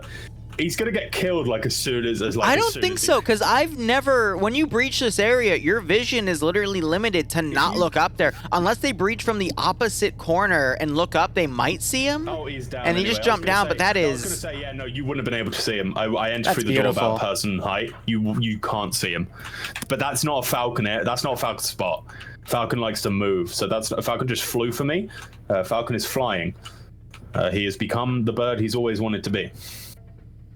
Just lots of desync, but lots of desync. Cheese went up the stairs to heaven. Yeah, I mean, this is going to be a tough AO for Blue 4 to defend. And again, they're fighting really aggressive players on the other side. And we watched, even with more open areas, that team kicked a lot of ass. So if I were to make a safe bet, I'd say Op 4, but you never know what can turn around. But this means at least for round 3 EU, you're going to see... probably Pepega and Scandy split up, but then again, they've both been attacking, so they're both going to probably be defending together. And depending on the AO, we could see a turnaround, but at the same time, it's really tough to call. I think Blue 4, with the round beginning here, we could see a rush play, and I'm seeing a vehicle immediately going out, but that's X-Ray's group, so... Yeah, I don't really know. We have the LAV also going around the left flank. We also have the... I think the Vodniks are going to cross the water here to get with the other forces, but we'll see. Yep, that's exactly what they're doing. They can swim, right? Yeah. The Vodniks and the MTLBs are both amphibious, so... Okay, so they have focused on giving them amphibious vehicles, but... Yep. What's the point in making this, like, divide between the squads? I think because they could only have so many forces spawn at the other spawn point, because they were trying to promote Op 4 to do a force split, but instead, because of these vehicles being amphibious, they're going to regroup everything and attack probably Terminal 3 first and go top left to bottom right to try to avoid Blue 4's potential fortifications. That doesn't make sense. Look, I don't question the mission makers, all right? I just look at what's given, and I just go, okay, that's probably how it's going to go. Why did they openly, like, okay, I agree what you mean. They probably could only take a couple and try and encourage a force split, but then why would they just give them vehicles that can oppose that?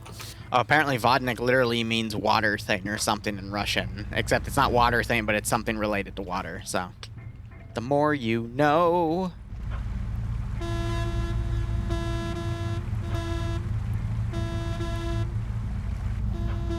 Now they're honking to announce their presence. Ah, hey, nature documentary. Talk about how the Vodniks are coming to shore for the mating season. Let's go. And here, thank you very much, Liru. Yes, you are correct. The wild Vodniks Look at those majestic creatures coming onto land for the mating ritual. They stay in the water for approximately 5 to 7 months and then only come on land to mate and feed as much as they can to get ready for the long winter ahead of them. As you can see, they're all driving off or moving off further inland to find potential mates. Now, the reason why they do not mate with each other is because they are part of the same flock, and typically Vodniks do not mate with the same flock. Unfortunately, though, the Vodnik population has halved in the last 20 years or so, so finding a mate now requires a lot of sacrifice. So, Nemesis in chat was telling me to shut you up, but honestly, that was beautiful. Thank you. Yeah, that's all I gotta say, but I love the LAV is, hunting for Vodniks here, and I want to hear more, but my chat's gonna bitch at me, so. Oh, you don't want to hear the part of the LAV? Give it to me. Fuck it. Midnight Runner, thanks for the 57 month resub.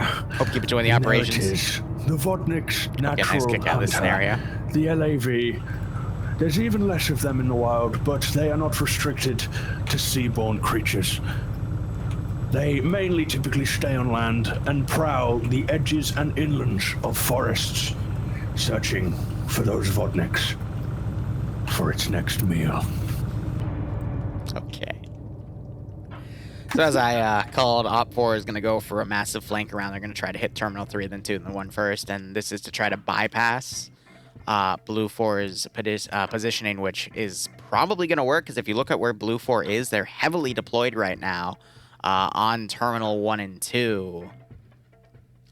But 3 is very open right now. So we'll just have to see how that goes.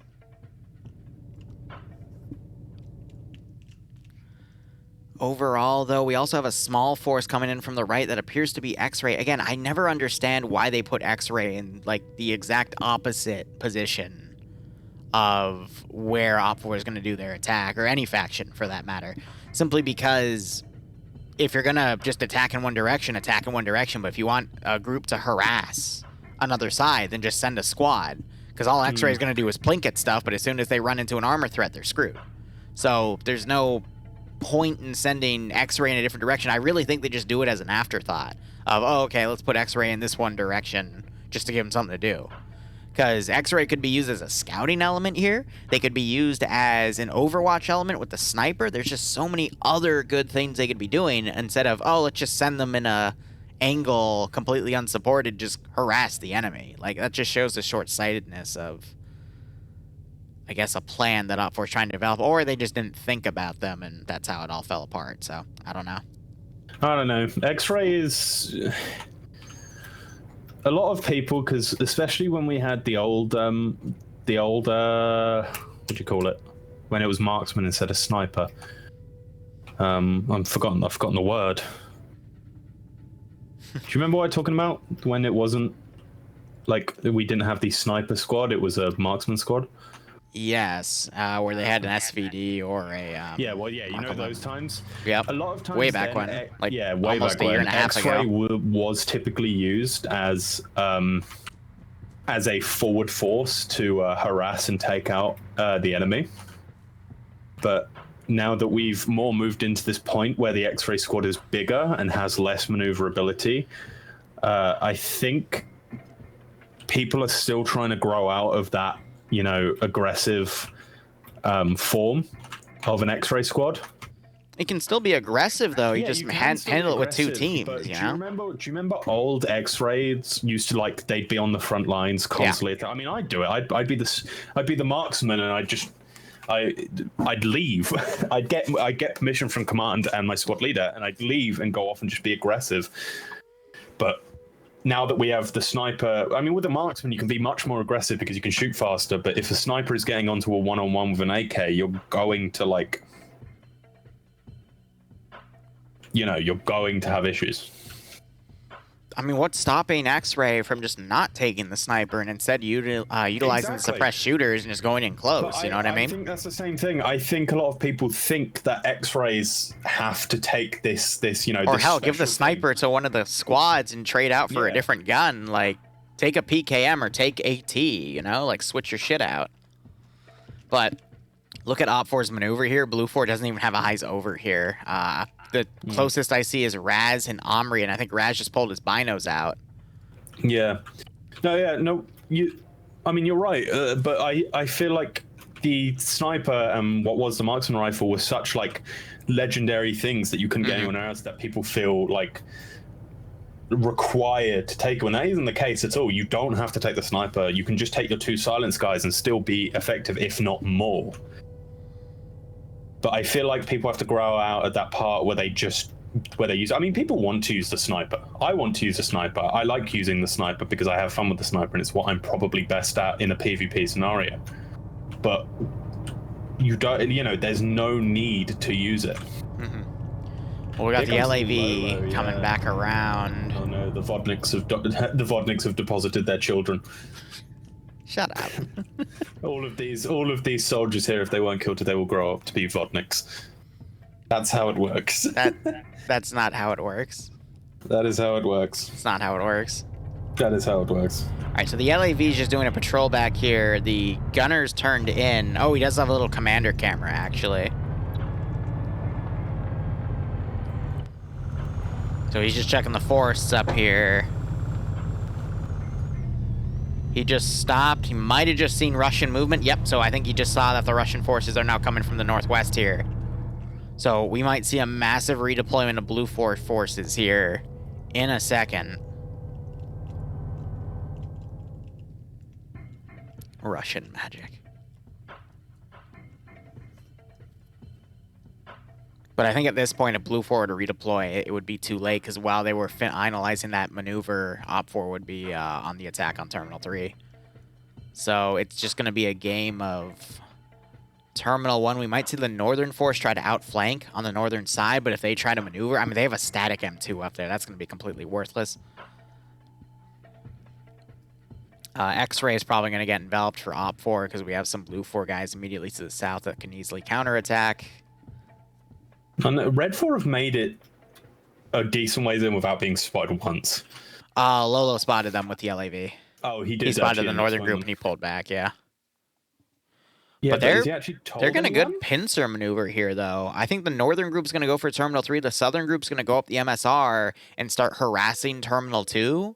And then that northern group's going to keep flanking along the northern side. I mean, this is, again, a really great positioning play here by Vagrant. All the more reason why I feel like X-Ray is an afterthought, or they were left to their own devices, because the platoon deployment here for Op 4 is amazing.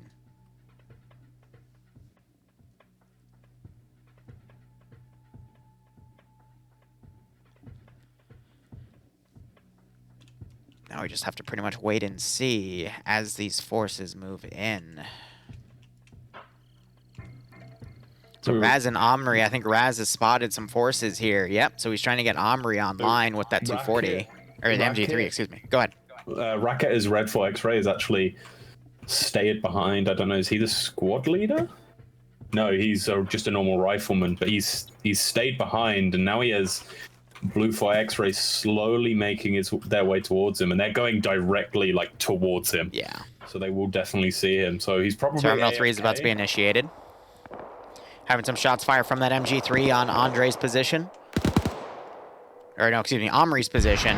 Raz is guiding the shots, and we just heard an explosive go off. Yeah, DJ was being shot up by, Raz oh, and no. Bayant blew up. Oh, no. Why did he... Oh, my God. Because they satcheled it, yeah. Oh, my God, that's beautiful. Great job with the explosive trap play there. Who's the closest... Cholt. Cholt blew him up. No, is it Cholt? Yep. Another explosive went off. Cholt, yeah, I don't think got a kill for that one, but now he's going to try to pull back, but Guy Fieri's immediately pushed into his building. Cholt's actually in a really, really nice building. He's left a third charge. That's beautiful. I like that building Cholt was in. I think it has a really nice shot on Novix's. There's TAC 3 started.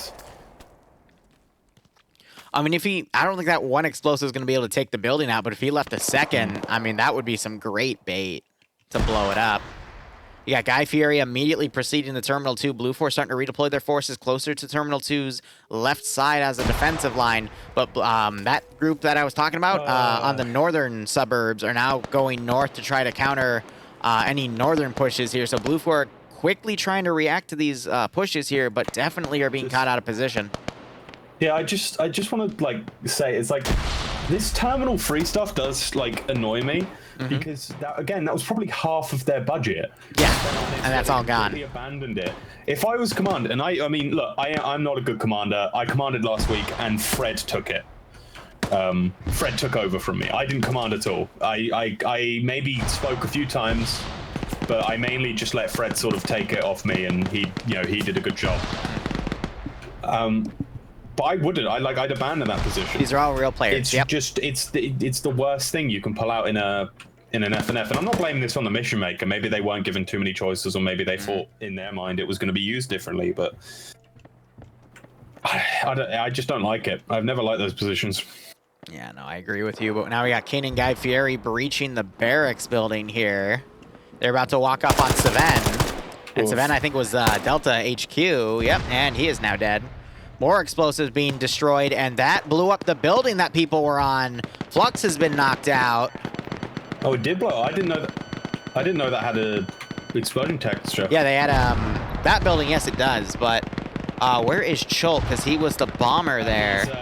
He ran off. He's now to the east. He was in the opening. Yep, didn't get another kill for those, but he got some knockouts and at least denied that fortified position to Op4, which is great. Blue 4 now flanking on the northern side, getting a great barrage on Op4's northern flank here, catching them out of position. Op4 X-Ray, though, got into a heavy engagement. They have multiple down. They're just down to 3, unfortunately, but they're getting chewed up. Now, Op4, they've got a decent battle line going here. They've got some forces pushing. They're really trying.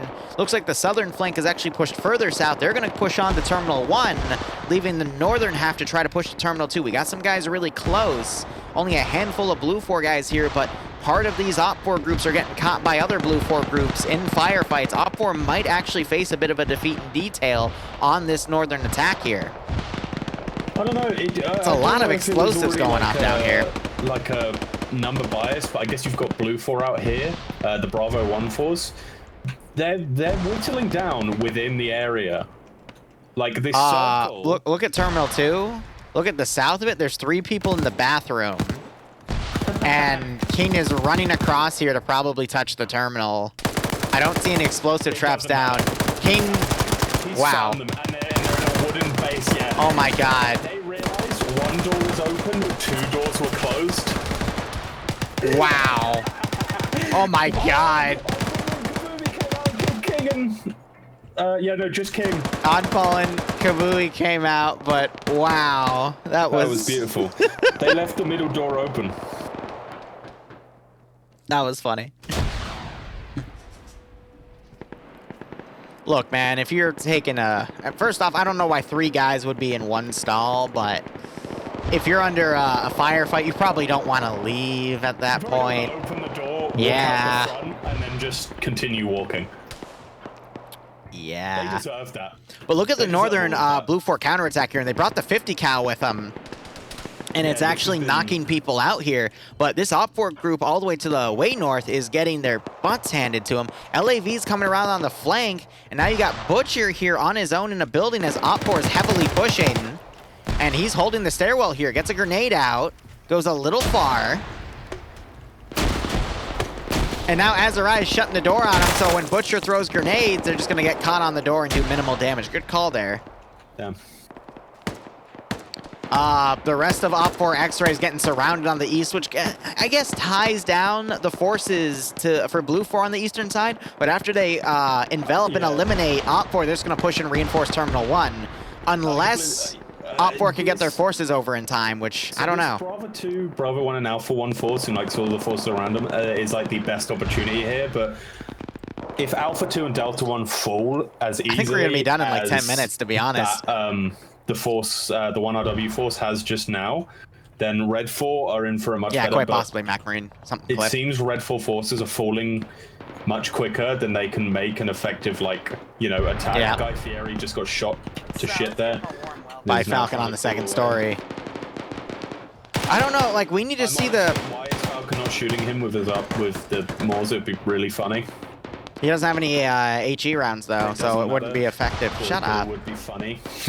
So Op4, I mean, they're in striking distance between both of these remaining terminals. Blue 4, though, if Op4 continues to be tied down, that northern force for Blue 4 could just start systematically eliminating the remaining Op4 forces. But, I mean, the defensive line for Blue 4 here is very, very thin. Op4 can easily overpower it because just too many forces got tied down in other spots. The northern group, yes, it eliminated that Op4 group that was pushing around on the wide flank, but...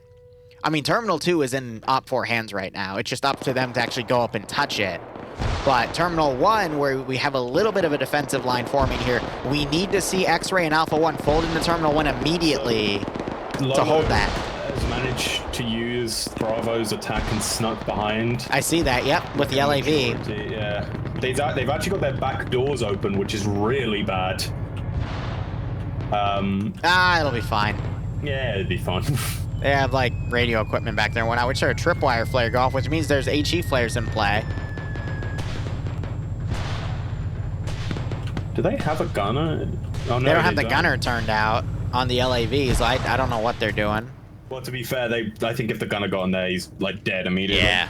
Oh, it doesn't Heard matter. AT get launched. Did that hit? But they're still driving. Yeah, they're still driving. I think it hit. Yeah, the LAV can usually tank a first AT round. They need a follow-up shot. More of the...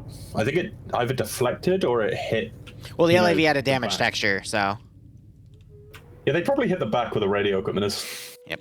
We have some Blue 4 enveloping on Op 4. Eric Kiru got walked up on by Skip and taken out. But again, Op 4, they need to touch that damn terminal. So we got Fred and DJ coming around. Hopefully they'll be able to touch some explosive traps going off to the south, probably placed by Blue 4. They didn't hit anything because they were misjudged. So Op 4 are abandoning their Terminal 1 push. They're pushing north instead. Sorry, I don't know if you realize, you know the whole bathroom fiasco? Yeah. Do you know who was in there? Who?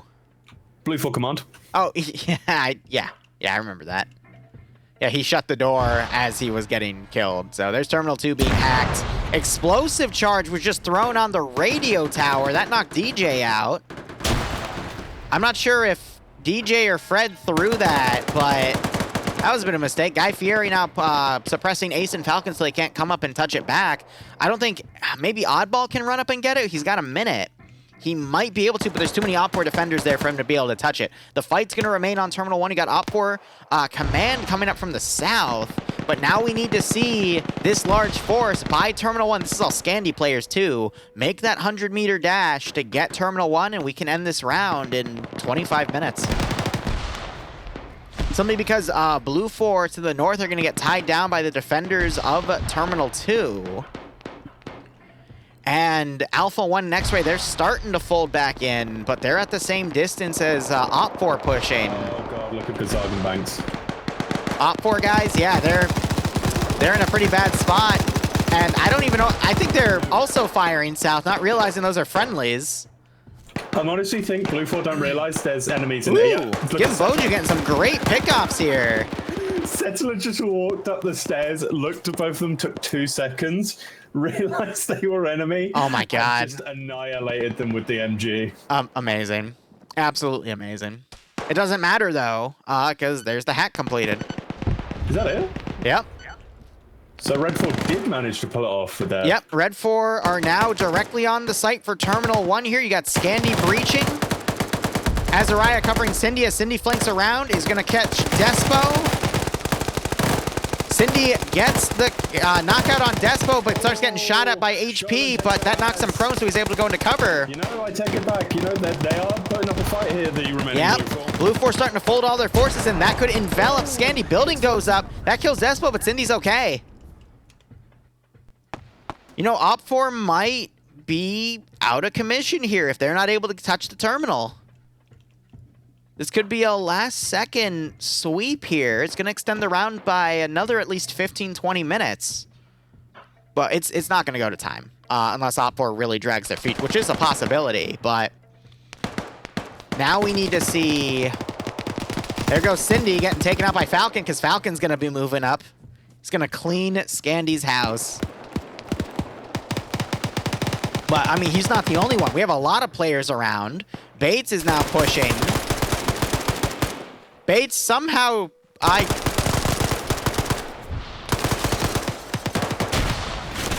What was that maneuver? So Op4 trying to hold their one building here to await reinforcements, but those reinforcements are tied down by the Terminal 2 site. Op4 command is also dead. I think Blue 4 might have this. Just because they didn't... Barbarian, the man, the myth, the legend, can pull out one of the best attacks ever seen in FNF. Op4 dragged their feet on Terminal 1 and Terminal 2, and that's why they lost this here. But Lolo's coming in with an MP7. That is the gun to use here. Comes around and pre-fires, only to be blown away by a PKP. That just sweeps the entire building. So Barb, I think, did that. See? Yeah. And gets the double tap. Finn is down, though. But now we got a lot of Blue 4 guys on the terminal site itself. This is going to go to time. So Blue 4's 4 guys remaining on the north. Pierce is holding... What type of bullshit epic... What? Pierce. Okay, Val threw a grenade on the second story, rolled the grenade down the stairs, and knocked Pierce out. I'm gonna get... Oh no, Falcon's outside. Falcon, please fire the AT in there. Falcon's trying to see if he can climb through the window. Falcon, please just fire the AT in there. Falcon, please. Falcon, I don't care. Building. Falcon, I don't care if you're cheating. Please listen to me. What? Falcon, did he just try to drop shot someone? He tried to shoot for the wall. Oh, here comes Barb. Right now. Oh my god, Barb kills Falcon. Barb better than Falcon. Barb better than Falcon. Oh. What did you expect? Yeah, fair enough.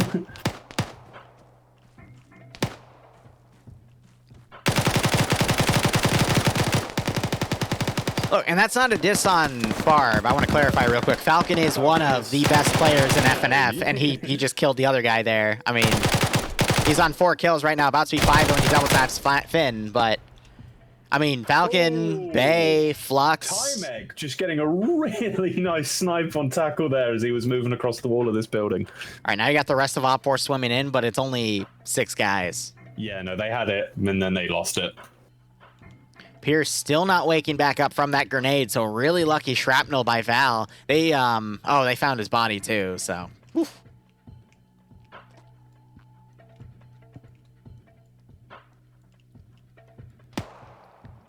Yeah, Op4 lost some guys on the north to Blue 4's flank strategy. Op4 misplayed X-Ray, which caused Blue 4 to build up their forces and flush them back into Terminal 1 just at the right time because Scandi unfortunately dragged their feet a bit. But, I mean, in the center of the map, I mean, Op4 also dragged their feet on actually running up and touching the terminal, too. They gave it way too much time there. Hey, DJ. So Op4 just kind of lost their aggression and allowed Blue 4 to regroup, and that's why this sweeped back. Because when you're playing that aggressive, you are going to take heavy casualties, but it doesn't matter if you are able to grab the objectives and take them. So this is the result of Op4 kind of faltering here, and now Blue 4 is in a very advantageous spot. And they've got really great defensive lines. They've got guys on multiple kill streaks here that are in their element. It's just... Novix, I think, is about to be spotted by Norris. Get him, Norris. Oh, no, there's literally a tree in the way. Oh. Oh, and then our core freaking drops him. Annihilated. With the suppressed Mark 14, and then Fred almost kills Arcor. Yeah. Novix now suppressing up. I'm not sure if he got someone there. Let me check his kill count. He's on 4, so he might have. And then he shoots Ash. Op4 freaking with the red on reds here. Exactly not what they want to do. And Blue 4, did they just... We're back to FNF. Oh, no, they're killing that one guy that was swinging. I think that was Tackleberry. Yep, so he's down. We're down to 5 Op4 players now. No, we're still on 6. Okay, I guess I missed Tackle. Explosives blowing these buildings up. Fred managed to survive that. Falcon's not taking any chances. Everyone's dying today. He's dropped his AT, so he wants to be more mobile. Good call.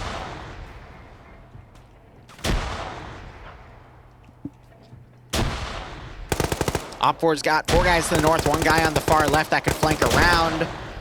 We just saw a trade between Explosives killing a Blue 4 guy, and that Blue 4 guy is shooting one of the Op4 guys. Novik's trying to pin Galil down in a building, unable to land the kill. Op4 down to 5, Blue 4 down to 6 in the AO, 1 on the outside, 5 on the north coming in.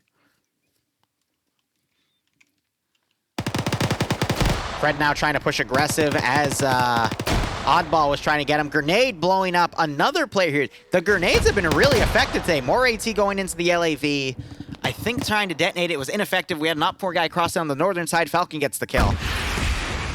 And we're seeing more AT fired into Op4's territory here. Falcon finds Fred. And with the assistance of Olaf, they drop him. Falcon on 7 kills. FNF stands for friend on friend, but the N in the word on is the capital. Friend on friend. Friendly on friendly, baby. Op4 down to 3, Blue 4 on 5 in the defensive zone with 5 on the north and 1 still trickling in. I think they've got this. I mean, Novik's on Op4 is going to be... No, actually... Gimboju's also been doing really well this round. He's up on 3. Novik's on 4. Ash on none. So 2 decent players here, but we got Falcon on the northern side just sweeping. I'm going to say this as well. Bay dying early on. I think Bay would have helped make a difference because he is also someone to make really high kill counts, but he fell for the explosive trap. So great on Schult to deny that early on, but I think, you know, with this small of a numbers, Bay getting, you know, a 5 kill streak, which is his norm, would have made the difference here if he pushed with Scandi, but we'll never know, because now Blue 4 starting to reinforce with those groups on the northern side that literally did a northern to south sweep. We got Falcon combing around on the rear here.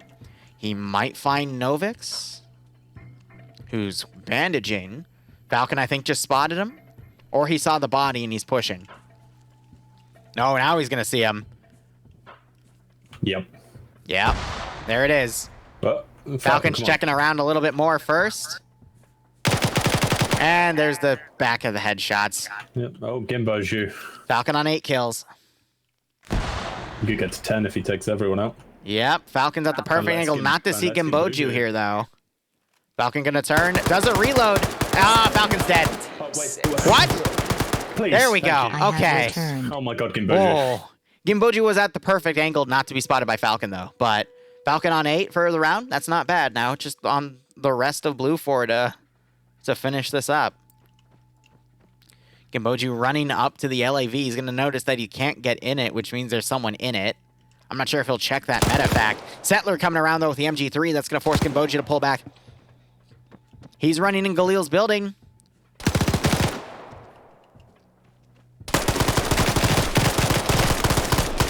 That was a little bit of a messy fight, but okay. Ash walks in, kills Gimboju. Interesting call there. And now it is just up to Oddball, who throws a grenade. Grenade. That was a great... Grenade. Oh, that hurt Ash. Oh, that last Second one didn't do any damage, though. No, this last one, though. Oh, Gimboju's down. But Grenade thrown outside. That's Ash. Nope. Ash just hurt himself with his own grenade. Okay. Ash. Little bit of a misplay there. I love you, Ash, but come on. Oh, another grenade. Ash is going to die to this one. Yep, there's the knockout. All right, Blue 4 needs to storm it.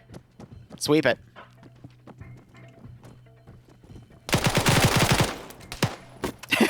Oddball runs out of ammo. There it is. GG. All right. 31-minute round. Op4 had it, but they just stopped short, and it fell apart, unfortunately. Corvac, thanks so much for the 10-month resub, my man. I hope you keep enjoying the operations. I hope you get a nice kick out of the scenario. Yeah, I saw a lot of people bet Op4, too. I'm so sorry that you guys lost that. Ooh. I honestly think Bay dying early on really made that difference, but hey, that's FNF for you. Sustained assault. All right, now let's start doing our things for the third intermission here. Let's go to voice acty. Let's pay out our prediction.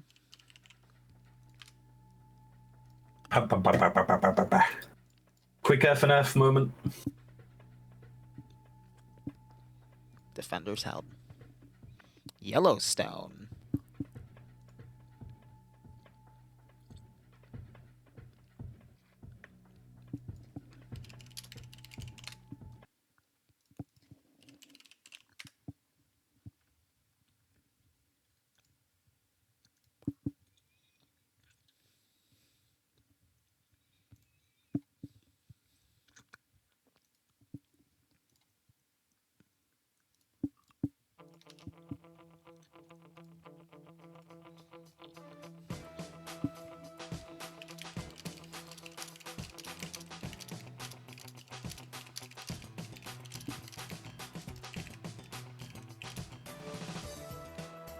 All right.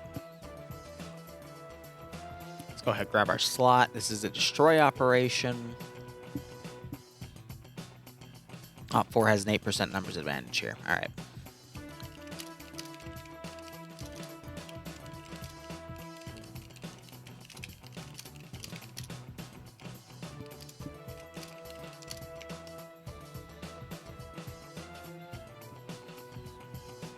Wow.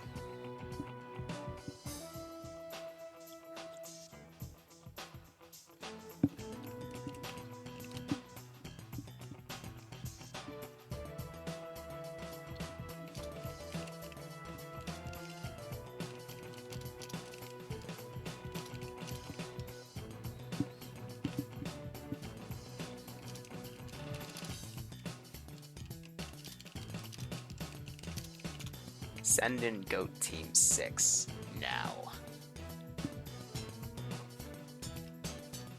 Nom, nom, nom, nom.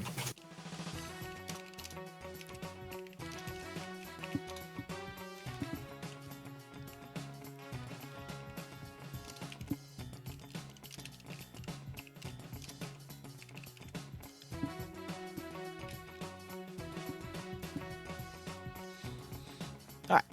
I did change the map command too.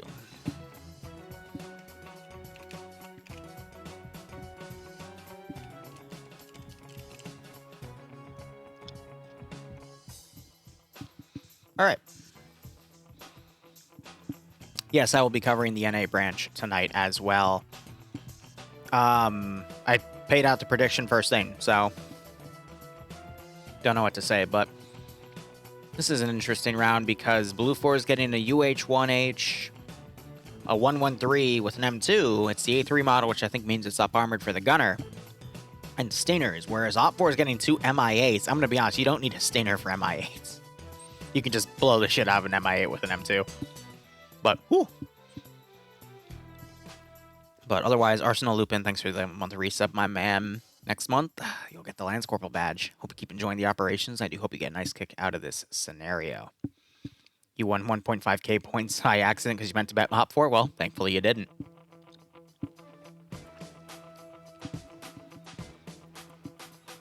But, again, this is round 3 for the EU branch. NA will begin in 3 hours, roughly. Both the rounds have ended quicker than usual. Normally they go to Time Dream, so we might get out of here. Oh my god. We might get out of here early like tonight. We sometimes do. We can go kiss and talk about our feelings like we do sometimes. We've never done that. We can go do that we do when we get out early. I'm gonna go prep the DayZ event, so Kiss. Please, I'm so lonely. I know. And you're gonna stay that way until you pay me my $20. So you're telling me you're a prostitute now? I want my $20. If I pay you $20, do we get to kiss? You owe me $20. Yeah, I give you're up. not answering the question. Answer the question, motherfucker. It's just in. If you pay Liru $20, you can kiss him. All I can think of is Butter's Kissing Company. What the fuck is that? An episode of South Park that's actually pretty damn funny. That actually, yeah, Butters. That's what I remember. The episode is called Butter's Bottom Bitch, but it's fine.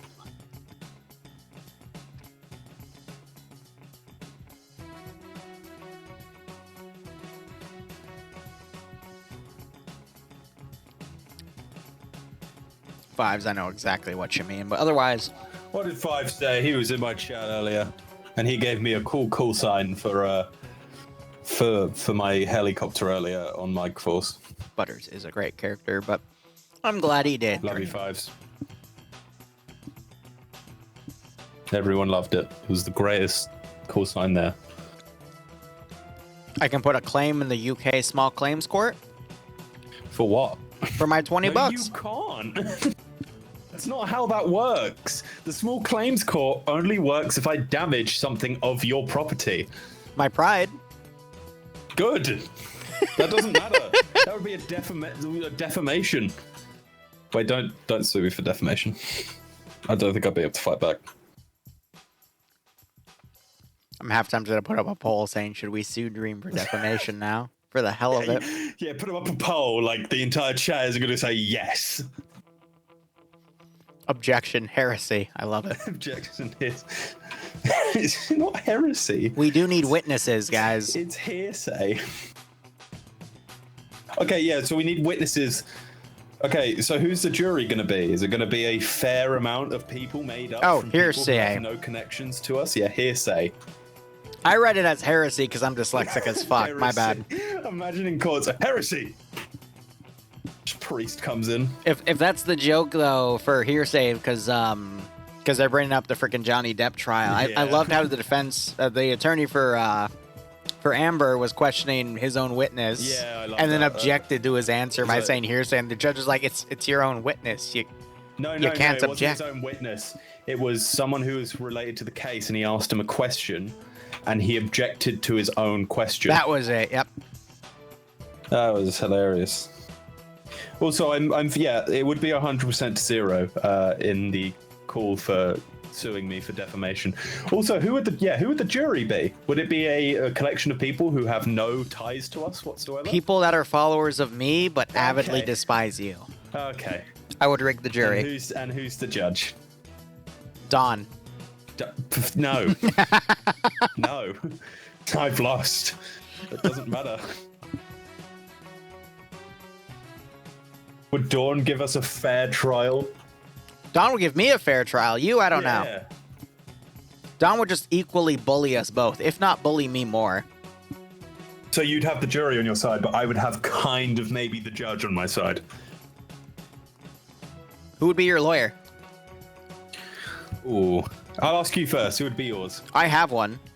Like, I actually have one officially. Okay, who would be your, like, funny internet lawyer, though? We're not talking about real shit here. Who would be your lawyer? Who would you pick out of your chat to be your lawyer? Or it doesn't even have to be your chat. I can't believe I'm saying this, but probably What's That? Probably What's That? Because he would just get straight to the damn point and just be so jaded over everything, but he'd be perfect for it.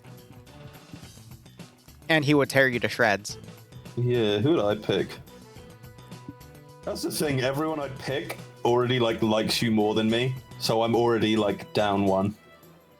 I'd just go with my dad. He'd be able to do that. Go with my dad. That's the only person I can trust now. I'm not laughing at that. I'm laughing at stuff people are saying in chat about Falcon potentially being the judge. No, but then Don quoting saying, "It's not my fault you're a dumb motherfucker." That would totally be something What's That would say.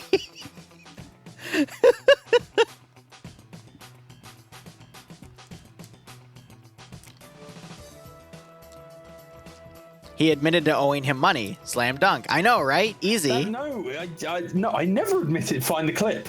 Find the clip. There is no... That's hearsay. That's hearsay. Objection. Hearsay. You know, you can't prove I said that. We have a clip. You weren't there. Get the clip then. We're gonna be like a Finnish talk show. We have a clip. Get what? Get the clip. I want to see the clip. I want to see the evidence. Oh my gosh, Nemesis is coming in as SOF Nemesis. Oh my god, it's SOF Nemesis. Is that the real Did he change sides? Is that? There it is. He disconnected.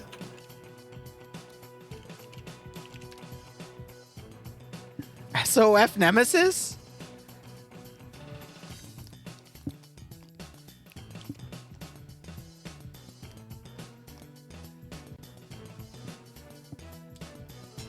Amazing. All right, going back to voice acting. SOF notices sussy operative fucker. Sussy. What?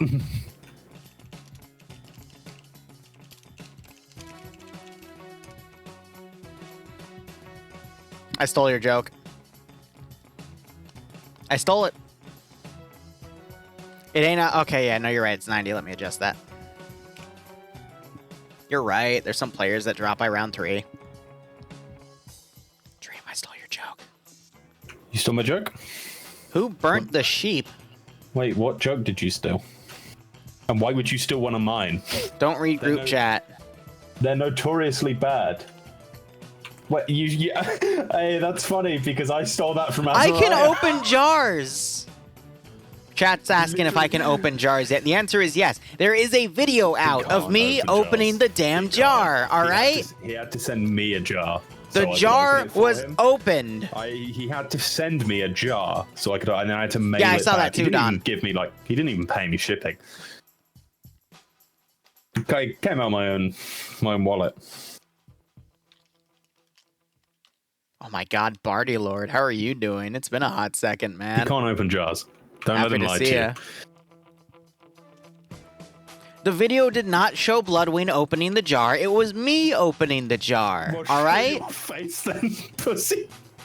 Oh, apparently I've been told by Maz that Op4 kits, are being replaced next update, apparently.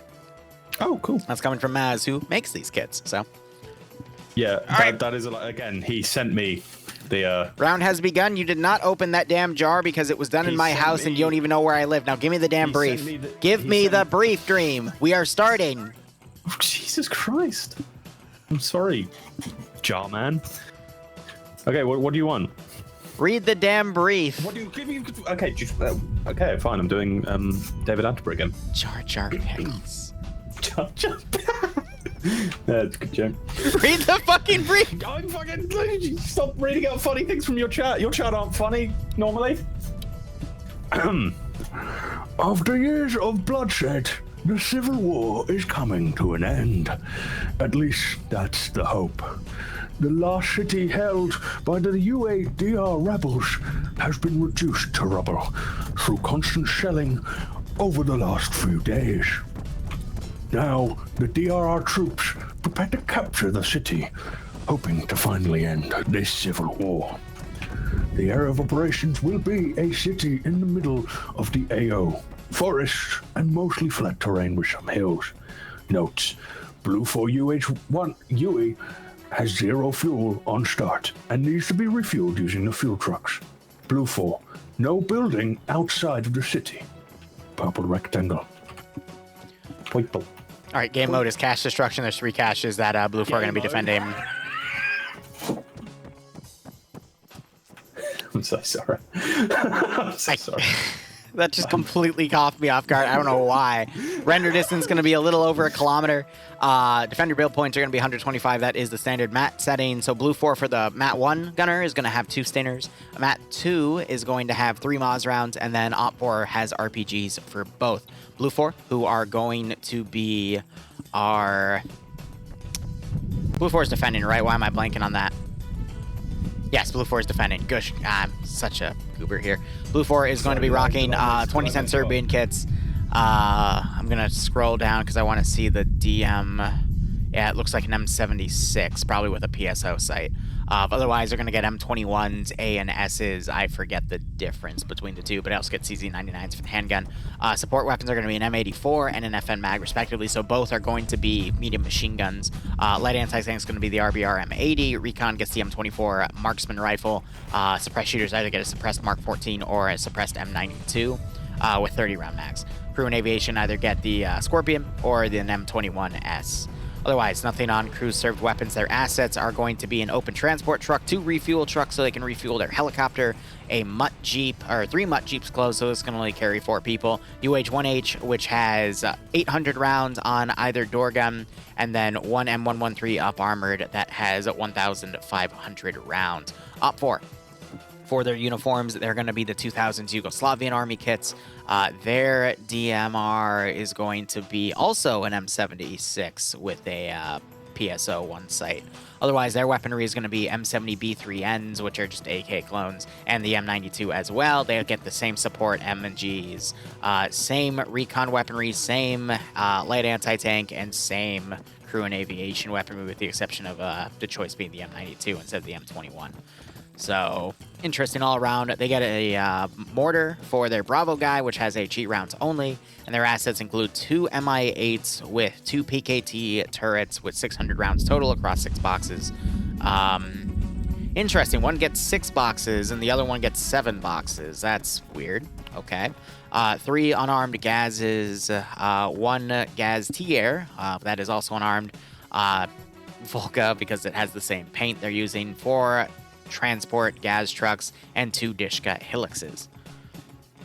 Otherwise, going over the roster so Dream can then look at the AO. We're going to start with Op4. Korvac is commanding, another really good commander. Mirror is going to be his 2IC. Mac Marine is going to be leading X-Ray, which I think is going to be a TSB group here. We have Revanche as the medic, Curie as the sniper, Lolo being the 2IC, Galil taking the suppressed Mark 14, Sol also taking the suppressed Mark 14.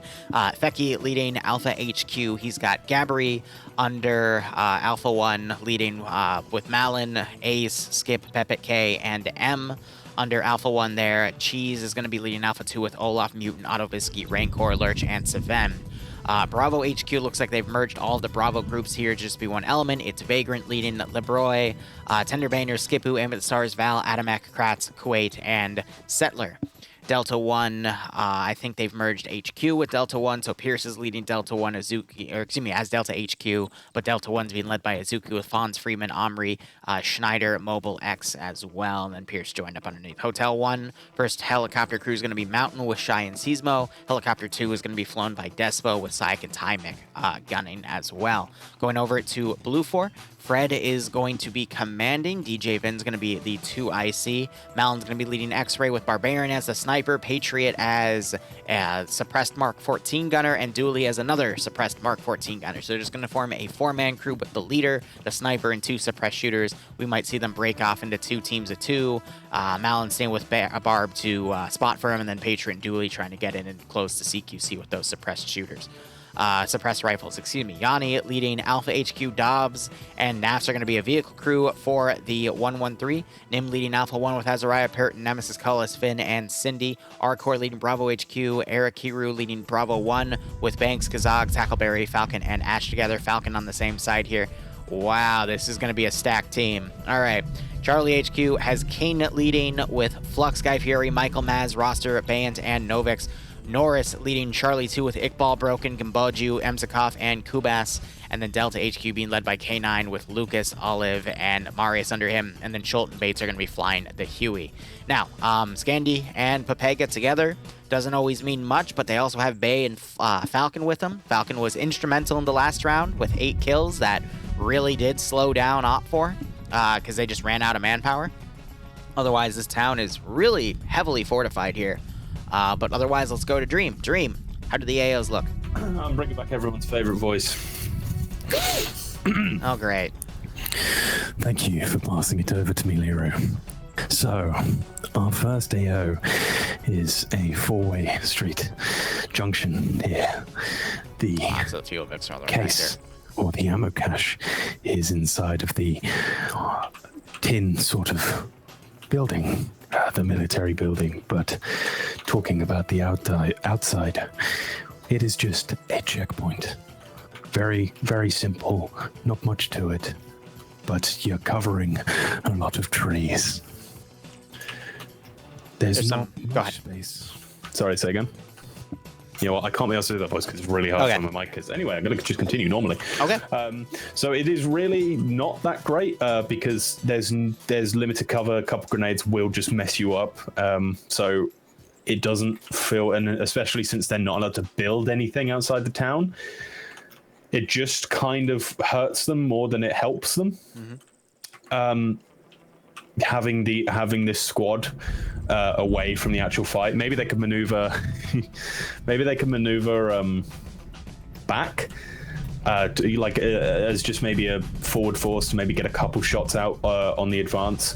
But again, it is just a bad spot overall.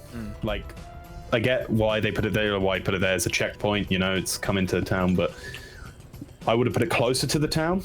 Maybe, I know it's meant to be like on the four-way, but I would have put it a little bit closer to give it that extra bit of, you know, helping hand. But well, I think they're meant to be out there because the real helping hand is the town AO itself that's been shelled to ship.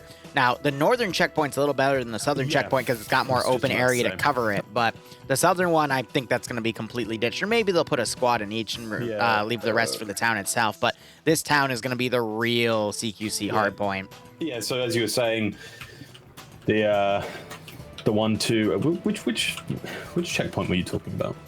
The northern one, yeah? Just there. The northern one is the better one because it's got those open areas. I know you were talking about the southern one. Southern one, not really a lot of open area here, so it's not going to be too good. But northern one on a three-way street, enough. And when a squad does eventually like pull back, if they decide to pull back and they're not killed, it's much easier because they have lots of trees and sort of lots of area to run into. Whereas running in, you do have a lot of tree cover running into the town from the southern one, but they're both not great, especially where they are in terms of town. But yeah, you are correct. This town is a fortress. It's got loads of places for CQC to take place.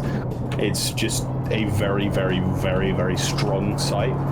But as we've seen with a lot of these towns, once they are breached on one side, they start to collapse in on themselves and get breached on every side.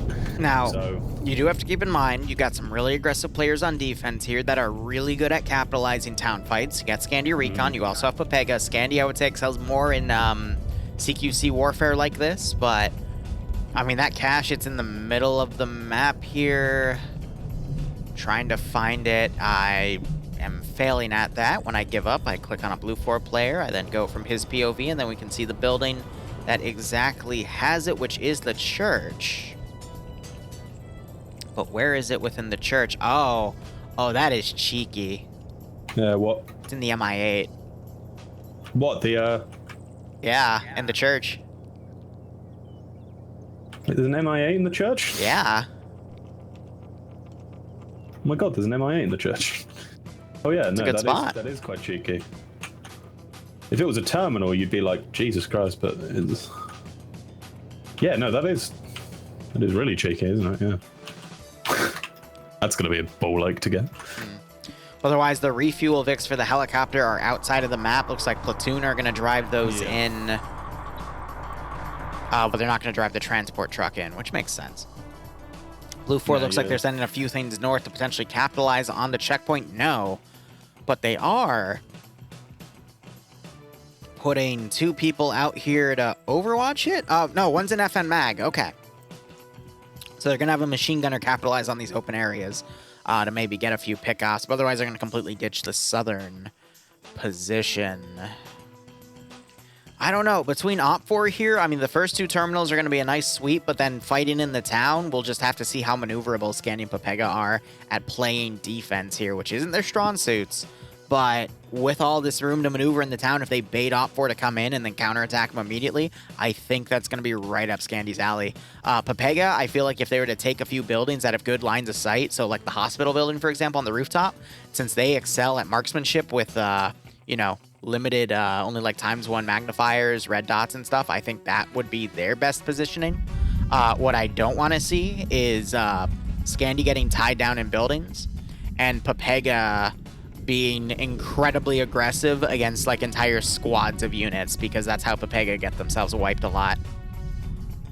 But with this type of AO, it could really go either way, because Op4, they also have that 8% numbers advantage. They've got 2 helicopters to immediately deploy forces at different angles. They just can't go right over the AO, otherwise a man pad is going to shoot them down.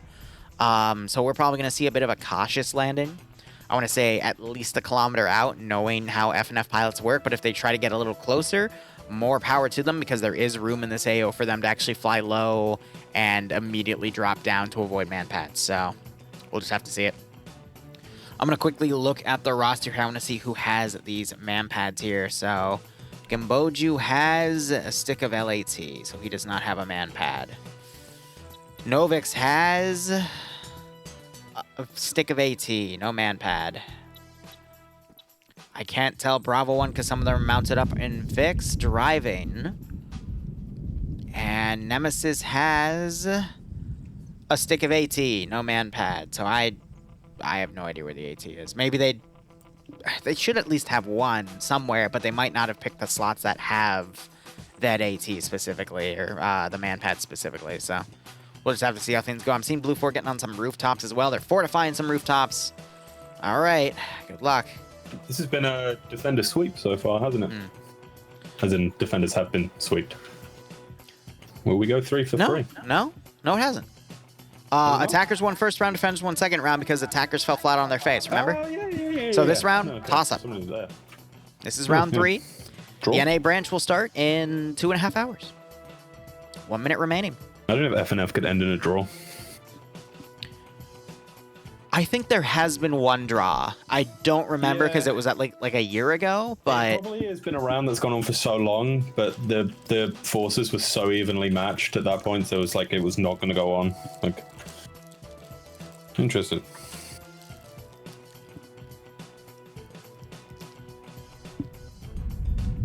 do you guys in chat remember what the draw was? Because I don't, in all honesty. What's the DayZ event tonight? It'll be announced on Discord, and then I'll talk more about it in NA, but it's going to be an escort, where I'm probably going to get my head blown off.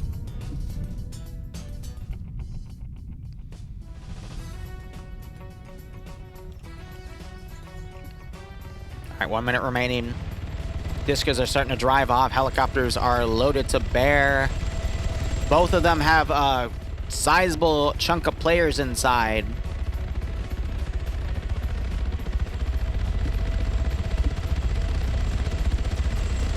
Not a sexy escort, you freaking pervert. Yeah, before Halloween around June, July, it does ring a bell.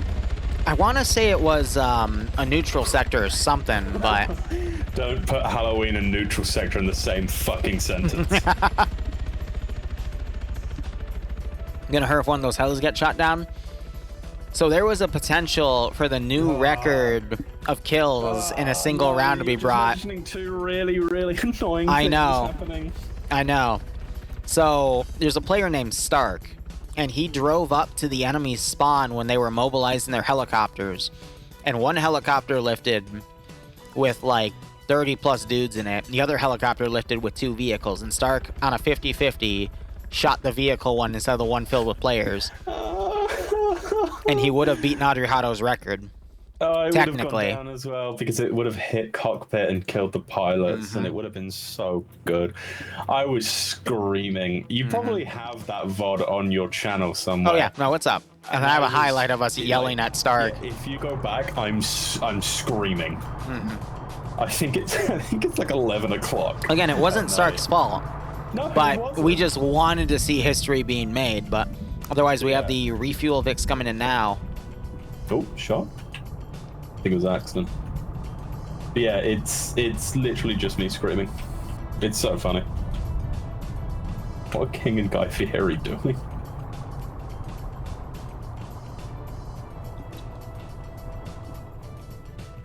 Yeah, they're just up there. Are they just throwing smoke grenades at each other? They're just throwing smoke grenades and shooting each other. Amazing. Now what I want to see is Fred drive straight into the Huey and blow it up. Stop Damn. it. Yeah, it would be kind of funny though. I don't know why they brought both of them unless it needs both of them. But it didn't explicitly say that. And as a backup in case he gets armored, but we got the helicopters coming around the left flank here. And a lot of Blue 4 deployed on the northern terminal in a small group, which is, of course, Op 4 X-Ray. Love it.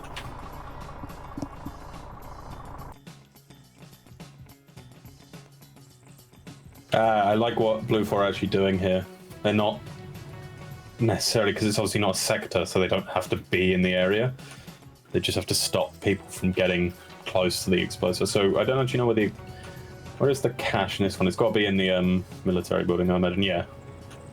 So this is probably the best thing they could have done. I don't know if they have an explosive planted on it. That would have probably been the next best idea.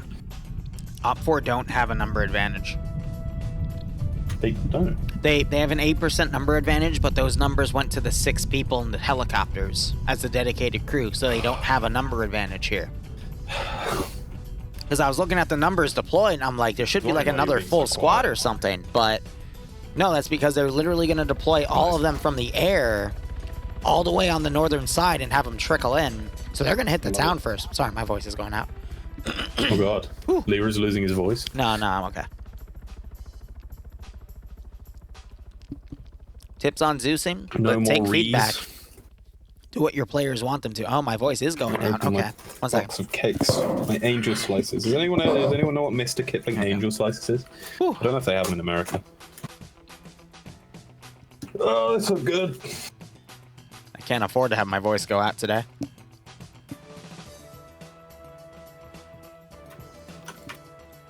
So 2 members of X-Ray are going to go down to the southern cache. I think Op 4 is fully prepared to not have Blue 4 defend those 2 outer caches. So with the way Op 4 is deploying here, they're really going to try to test different areas to get their forces into this sector. I wouldn't be surprised if they go town first. No, they're exactly going to hit the town first. Huh. Hotel 1 for Blue 4 is officially in the sky. Yep. Oh, these cakes are so good. So the reason they denied the Huey the ability to take off immediately, they forced it to refuel, was so the MI8s would be able to get their forces in unmolested. Ooh, the Huey spot these guys. I don't think so. Very nearly Azuki just got run over by Mobile X and his driver. Very nearly. Just heard a man-pad fire. Where? To the north, I heard a launch sound, but the MI8 is fine. Rancor is also dead. He fell out of the helicopter on the northern side. Way out, like literally a kilometer out of the AO. Over a kilometer out of the AO. Oh my god. Amazing. Absolutely amazing. First blood often goes to Arma, guys. It's not someone specifically. Just goes to Arma.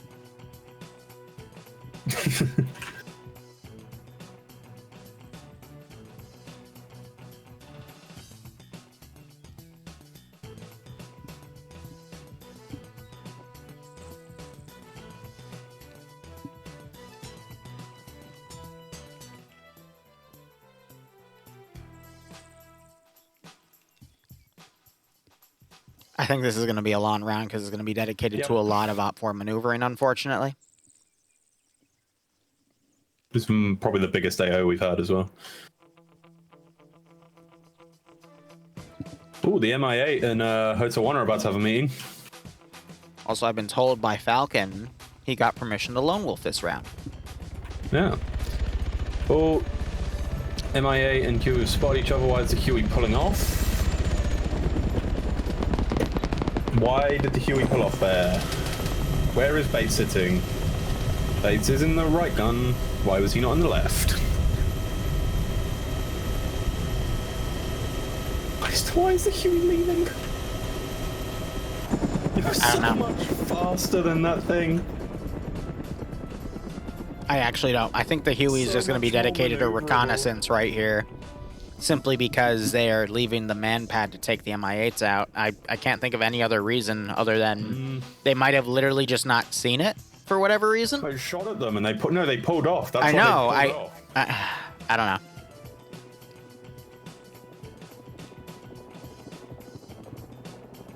Because looking at Blue Force positioning, they're really out of position here. They're waiting for the Huey to find where Op 4 is coming in from so they can redeploy their forces accordingly.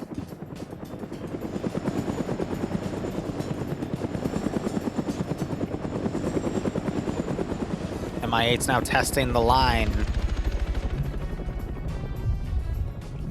I swear this is where he flew last time when he got shot at. Yeah, this is where I heard the man pad. There it is. Did you... What do you do? He... Where is he? Did he hit the tree? Did he hit the tree? No, worse! It's Banks. He hit the Huey! Blue Force just stingered their own aircraft! Blue Force just stingered their own aircraft! Oh!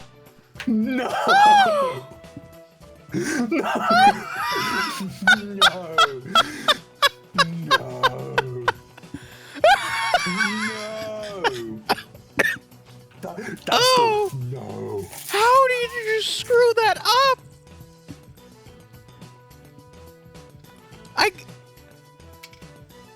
Yeah, Banks has -1 aircraft kills, guys. Look at that. Banks is staff. Oh. How did... No. I'm not even going to begin to question that because a Huey is much smaller than an MI8.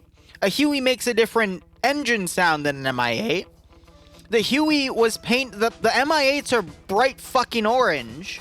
He already fired at an MI8 because we heard a launcher sound earlier, so we know he knew what they looked like. So, what just happened? What I hate my existence. actually just happened? And that's 2 Igloo launches. So, does he have an assistant AT guy? No, I don't think they do.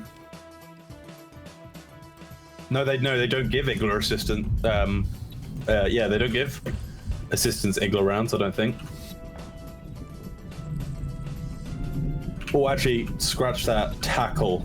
I think it is tackle, yeah. Yeah, Okay, tackle so has the big backpack too, so we might have Banks might have 2 more rockets or missiles, Or at the excuse very me. least But one. I Will it tell us in the mission info? yeah, because it's 2, but that's 2 per. So if he has his assistant, we'll see. The MI8's now flying overhead. He's trying to get a lock. Oh, that MI8's dead. At least this time. And now he's gonna backlight. Okay, no, tackle gets out of the way. Okay, so at least this time, you know, there wasn't the bad one, the good one in the sky for him to. Despo is going to find the tree. Wait. No. Wait. He just calm. It doesn't matter that it's 762. It cannot pierce you. Don't do that. Don't do that. You didn't need to do that. You absolutely just didn't need to do that. Oh. Oh my yep, God. we're back to FNF. Yep. 2 normal rounds. So he tried. He cut his speed too much. He needed to get to the more open area on the hillside. But yeah, it was all right. I wouldn't say that was it. I'd say he panicked. Thought he had to like land ASAP. Actually, so yeah, he did. He cut his speed. He had. This is he obviously 5D probably chess. panicked because he saw himself going into the tree area. But there is a lot of openness in here, and honestly, it doesn't matter if you lose your Hold on. rotors. Hold on. So Blue Force pulling their forces back along the line. They might be about X-Ray might be about to drive into an Op 4 group, but this might allow for Op 4 X-Ray to take the northern cache. Oh, why are they stopping? There's only 2 guys. Oh God. Look at his, Oh no. Oh, it's Bob. Oh, it's Bob. Oh no. I sent him a message saying, "Make me proud." Oh no. And they got no one watching their right. Dooley, I think, might have just noticed. It doesn't matter. Nope, Dooley's running right into Op 4 dudes. Hey, how you doing? What? Did an Op 4 guy just run up to... What? Oh, just run! What? What is this? Damn, we had 2 great rounds and now FNF's coming back and forth. Dooley wakes up to get blown up by a damn grenade. Skip, I think, also got blown up by that same grenade. All right. Yeah, we're back to FNF, everybody.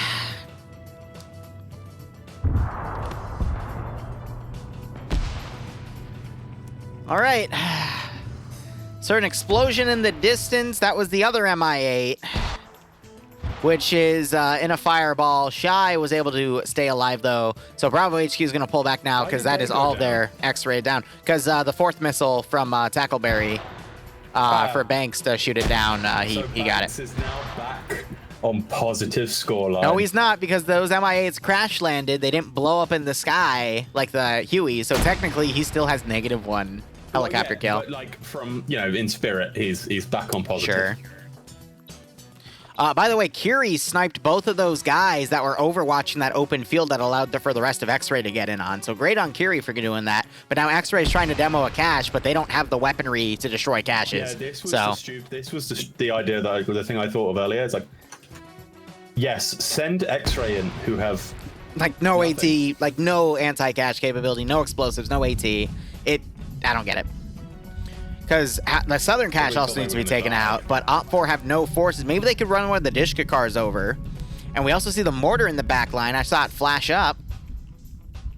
The mortars are going. They just need to get their full auto guys on it and just shoot it. Either day, they can shoot it with the 338. Oh, they only have smoke rounds, so the mortar's useless, but they look at the mortar, and then look to the east, like within 10 meters. The mortar's doing a great job. So the mortar decided that it was under pressure. It's all the way on the left of the map. The mortar decided they were under pressure, and they're firing another one. All right, they're self-ranging their shots. All right. Yep. Do they know that's the opposite fucking direction? Well, actually, no. Here's the splash. It's going in the opposite direction. Wow. Look at that. They Maybe literally they have don't. it pointed Maybe they're all the way in ranging. the air. Maybe They're ranging. definitely ranging. Yep. So, fun fact, you can literally Google an artillery range card and then use the artillery range card if you don't have an artillery range card. Same with a marksman range card. They did it. They destroyed it. X-Ray destroyed the northern cache. Now we need to see him go down to the southern cache and fold in. Both Dishka cars waiting on the southern side as Op4 is now trying to push in their forces on the north, but they're already taking fire because they already killed all of Blue 4 X-Ray. That one might go a little bit. That one's going to go a little bit further, but Is just it? not in the right direction.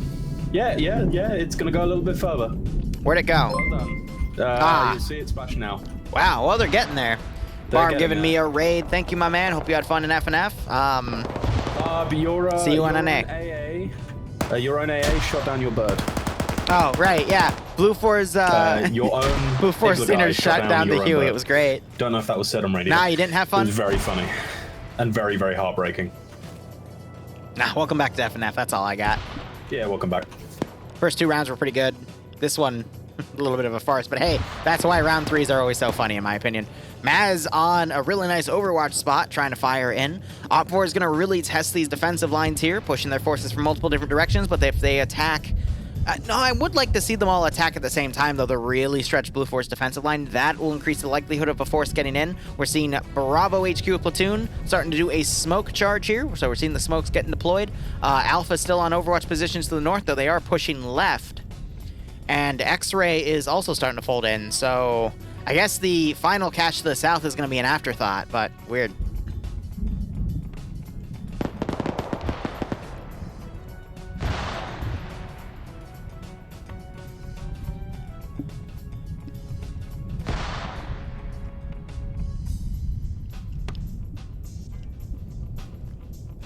Now, I don't know, just looking at the numbers here, I don't think Op4 have the numbers to do this either because they only had an 8% numbers advantage, but that is tied up in the 2 helicopter crews that got shot down and the mortar team and the Dishkas.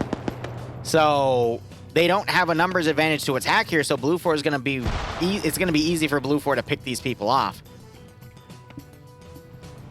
As I say that, you have one Dishka charging in, the other one following suit.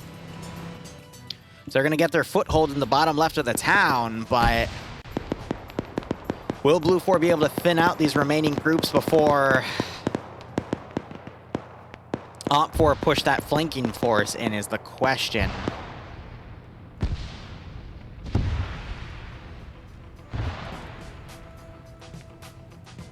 Okay, I think Fawn's just fired AT on the higher stories because there's no reason for him to fire that. We just heard an AT round. Banks has more. I think Banks had 2 assistants because he just fired his 5th. Why? Stinger. Air targets. He fired that at infantry and it dropped short because everyone knows that Stingers do massive amounts of damage to infantry. I'm lying to you, they don't. They don't, like, at all. It's literally... It literally gives a medium wound. It has no HE potential. Yeah, no, it literally... I mean, if it's your last second thing, maybe if you hit him directly, maybe it hurt them a little bit more. But honestly, if you're shooting AA at infantry units, you deserve to be shot by them. I am liking Op4's surround play here, but for the record, rounds 1 and 2 would be wrapping up, or like in the middle of their firefights right now, and this is where they're just starting, so 18 minutes in. A little bit of a funny start to all of it, but... Where's Falcon? Because he's playing Lone Wolf, apparently. He's under Bravo 1, no kills, but he's on... Okay, so he's capitalizing on the apartment building. We're going to see a lot of apartment building capitalization here. So, Blue 4 are... Kane and Novix are counter-attacking the Western attack because they smoked and then got immediately pinned down. And they are down on numbers here. And this is also where Op 4 Command is. So if King looks left, he might spot Op 4 Command. Op 4, he just got up, too. He's not going to look right and see these 2 Blue 4 guys sweeping, though.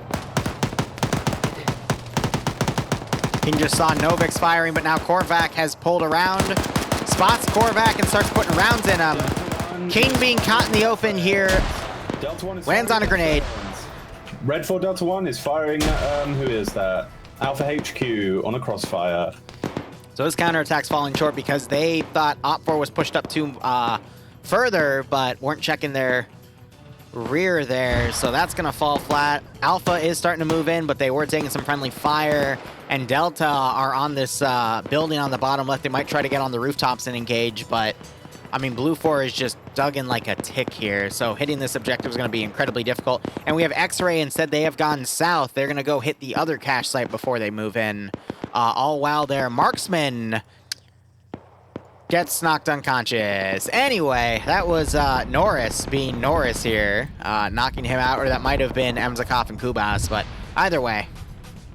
King has moved up a bit more. He got a kill. More Op 4 guys on the flank have gone down. Korvac, Op 4 ground command is dead. And I don't think Op 4 have the numbers. Because they have too many forces in too many different areas. They're too diversified. They just don't have the numbers to sustain an open ground attack like this in the fortified positions. And it's showing. Maybe if that mortar had HE, but... I mean, Tenderbaner and Liberoy are already ditching that position to fold in. There's Objective 3 destroyed by a mag dump by X-Ray. And now they're going to start pushing in on the remaining part of the AO, but I don't think it's enough here. Just, I mean, Blue 4, they've got the really aggressive players in Scandi. They've got the really aggressive players in Papega. They've got Falcon. They've got Bayant. They've got Norris. I mean, it's just going to be a mess here.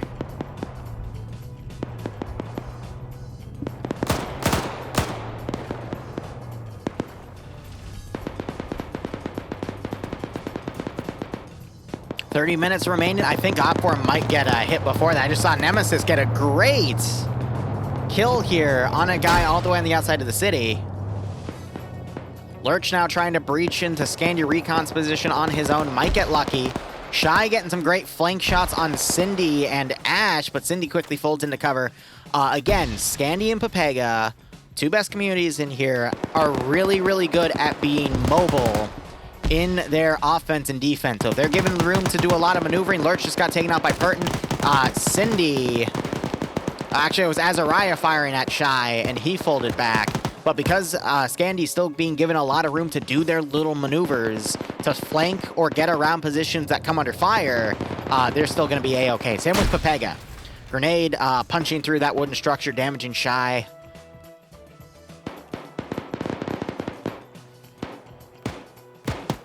Maz still on the top floor, firing at Kuwait and Val here, pinning them down. It's just there's too many good buildings here for Blue 4 to capitalize on.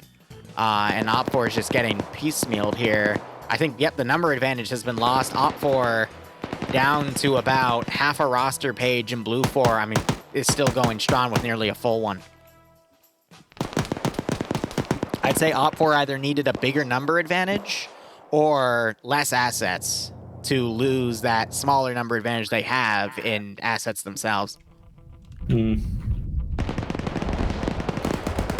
mean, yeah, the four, yeah, Delta's down to 4 people. They literally had 8 or 9, and they've already been cut down pretty hard. Like, every flank here has been cut down pretty hard. The only one that still has a decent size is Alpha on the top left, but they haven't been taking much combat because Blue 4 pulled back a little bit. And then you're going to have X-Ray fold in on the southeastern side, and they are trying to get some pickoffs here on Iqbal on the rooftop. Did Curie survive? I don't see it, but Lolo took the M24, so yeah, Curie is dead. And we're seeing the suppressed shooters trying to pick off people on the rooftop garrisons on the southeastern corner. I see it, Barb. I'll look at it after this. Arco just taking out someone there next to the school.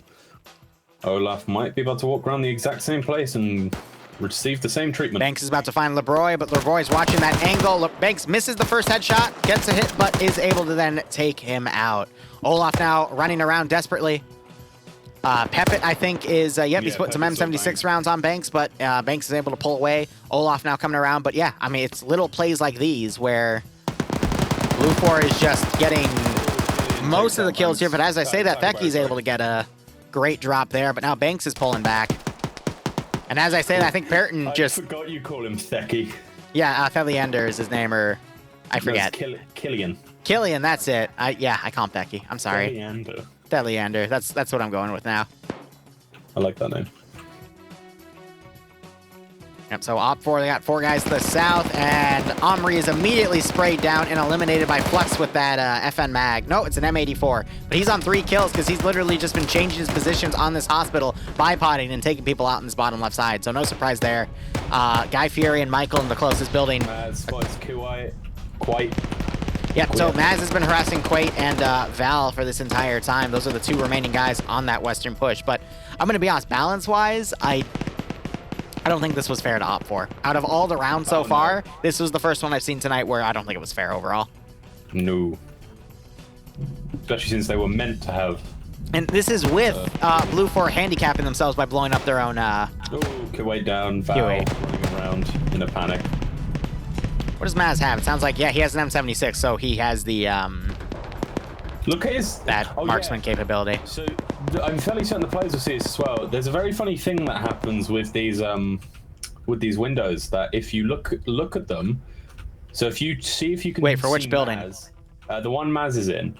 If you look through the window at Maz, at any point he stands in front of a window with its glass intact, his helmet will appear white. Oh, yeah, the texture glitches through certain glasses, yeah. So that will happen for the players as well. Yep. Which is funny. That hasn't got him killed yet, so. Norris is playing Revanche here. He heard Revanche moving around, so he's going to wait for him to come down. Hopefully he doesn't get tunnel vision, because he might not spot Soul. Flux versus Rocket, it's a window battle. And then Guy Fieri runs in behind and misses. Finishes quite it. A few of his shots. And there's the double tap. So that is the southwestern attack from Delta taken care of. Taking someone out there. I didn't see who that was. Norris got both Revanche and Soul. Damn. In a double kill. So it's just a sweep. We're down to 6 Op4 players. I thought this was going to be a longer round, but no, this is probably only going to take another 10 minutes tops. When they started fighting, everything sort of started to go to shit for Redfall. So we got Skip also working on, M is working on getting Skip back. M is a medic. This is probably going to be 4 Iglas. Or, was it Igla or Estrella? Stinger. Stinger. Fucking neither of them. Fucking. I think 4 rounds might have been a bit too much. Possibly even 6 if that was the case. I swear he had 5. No, you know what? It was 1 in the tube, 2 in his backpack, 2 in his assistant's backpack. Yeah, 5 total. That's why. Yeah. But I think that's a bit too much, especially for an MI8. Because I agree with you. Because like a 50 cal would be better. Expect to be hit. but you can dodge it in a Huey. Yeah, 50 cal. Galil running from Iqbal, suppressing with the FN mag from the hospital building. I just think they're too big. Oh, and too Iqbal fast. sniped by Lolo. Ooh, Val also getting sniped by Maz there. Yep, Maz does a double tap and is taken out. M was able to get Skip back up. So we got 3 on the north, 3 on the south. There's 2 people traded. But Op4 doesn't have anyone down. So it's, I mean, 4, 8, 9, 10, 11, 12, 13, 14, 15, 16, 17, 18, 19 blue 4 versus 6 Op4. It's a messy call. Having some more shots on the north because Op4 tried to skid around the side. Arcor's already engaging. Falcon just waving at the friendly building there.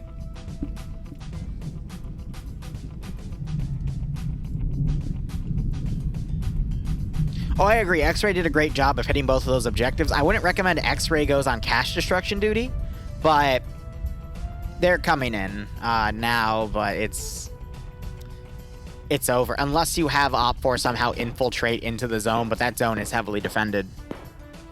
If it were to be someone to do it, it would be X-Ray, but X-Ray has been getting harassed by Norris, just camping him out, which, you know, it's a solid strategy.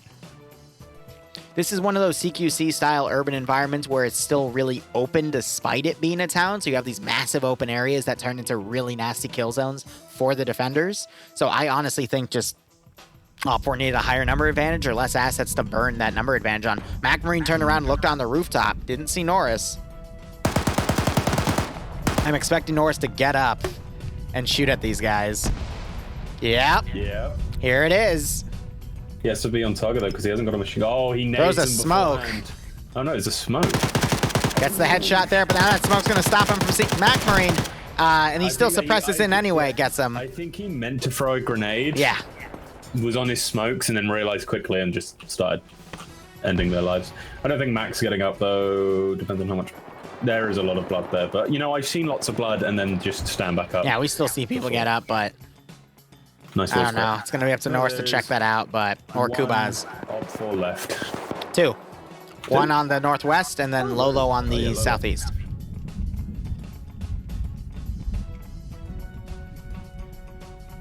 What happened to Op4? They got their PP slapped in the bad way. I thought Blue 4 were going to get rolled and they did not. Kubaz going to go up, check Mac Marine. Drags Mac Marine. He dragged him. And then shoots Mac Marine. He was checking. He was The doing disrespect. The old drag check. Yeah, I mean, you don't have to drag him. You just have to see if we have the option to drag him. So I think he accidentally released it on drag. And Norris just murdered Kubas. Yes! Norris! Yes. Kill them all. And Norris has lost his mind. Well, he saw Kubas dragging an enemy. Therefore, Kubas is an enemy. Exactly. Yeah. Kubas failed his wake-up check. No, Kubas woke up and then went back down due to smoke inhalation. I see. I mean, this is the round. Can I have a mod pay it out to Blue 4? Because this is done. No. I think there's still a chance. You can't even say it with a straight fucking face. I think there's still a chance for Red 4 to take it. All right, I'm gonna Over. see what Barb poked me with. I'm gonna mercy rule this in 5 minutes. Oh, amazing.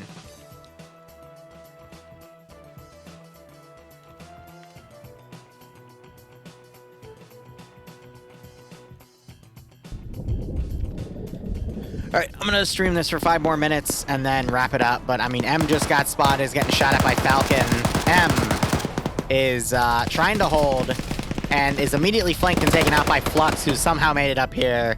And now we just have the sniper remaining. Which, yeah, I don't mean to be mean to Lolo. Lolo's a great sniper, but Lolo's just gonna camp on the outskirts for probably this entire round. So I'm hoping they'll call it.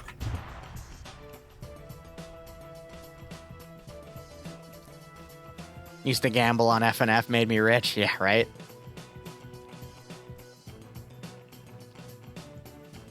Four minutes. These rounds today have all been pretty short. Well, this one's going to extend because Lolo is probably going to go in and try to do the CQC style, but... Lolo's got, I think Lolo's just focusing on kills at the moment. Yeah. So yeah, that's probably it. I just don't know why the admins won't call it. Because Lolo's actively making an effort to move into the AO, so the admins won't call it. He is. Look, he's triple timing in. Yeah, now he is.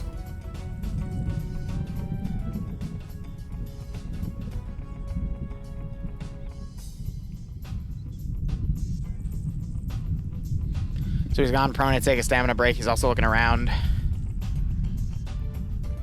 Norris moving around. I think he realized he hit Kuba, so he bandaged him up a bit. But this is an open flank. You know, I shouldn't have paid the prediction out, because Lolo might have a chance here. I have no idea how he's going to blow the cash up, but he has a decent chance. Oh my god, imagine if you paid the prediction out and he wins. If he wins, I have to go in and manually refund everyone. That's where you sue Liru. For We'll come channel together points? and sue him, yes. Yeah, but a lot of people work hard to get these channel points. They have to watch your channel. No, Dream. It would only work if I said, you know, a lot of people work hard to get channel points on your channel because they have to watch your channel. Excuse me, I made the joke first. I know. You can't just make it back. Yes, I can. Yeah, but it's not funny. I mean, I could make it funny, but you're going to cry. I'm not going to cry. You're just going to Oh, tell people to follow Falcon! me again. Oh, my God.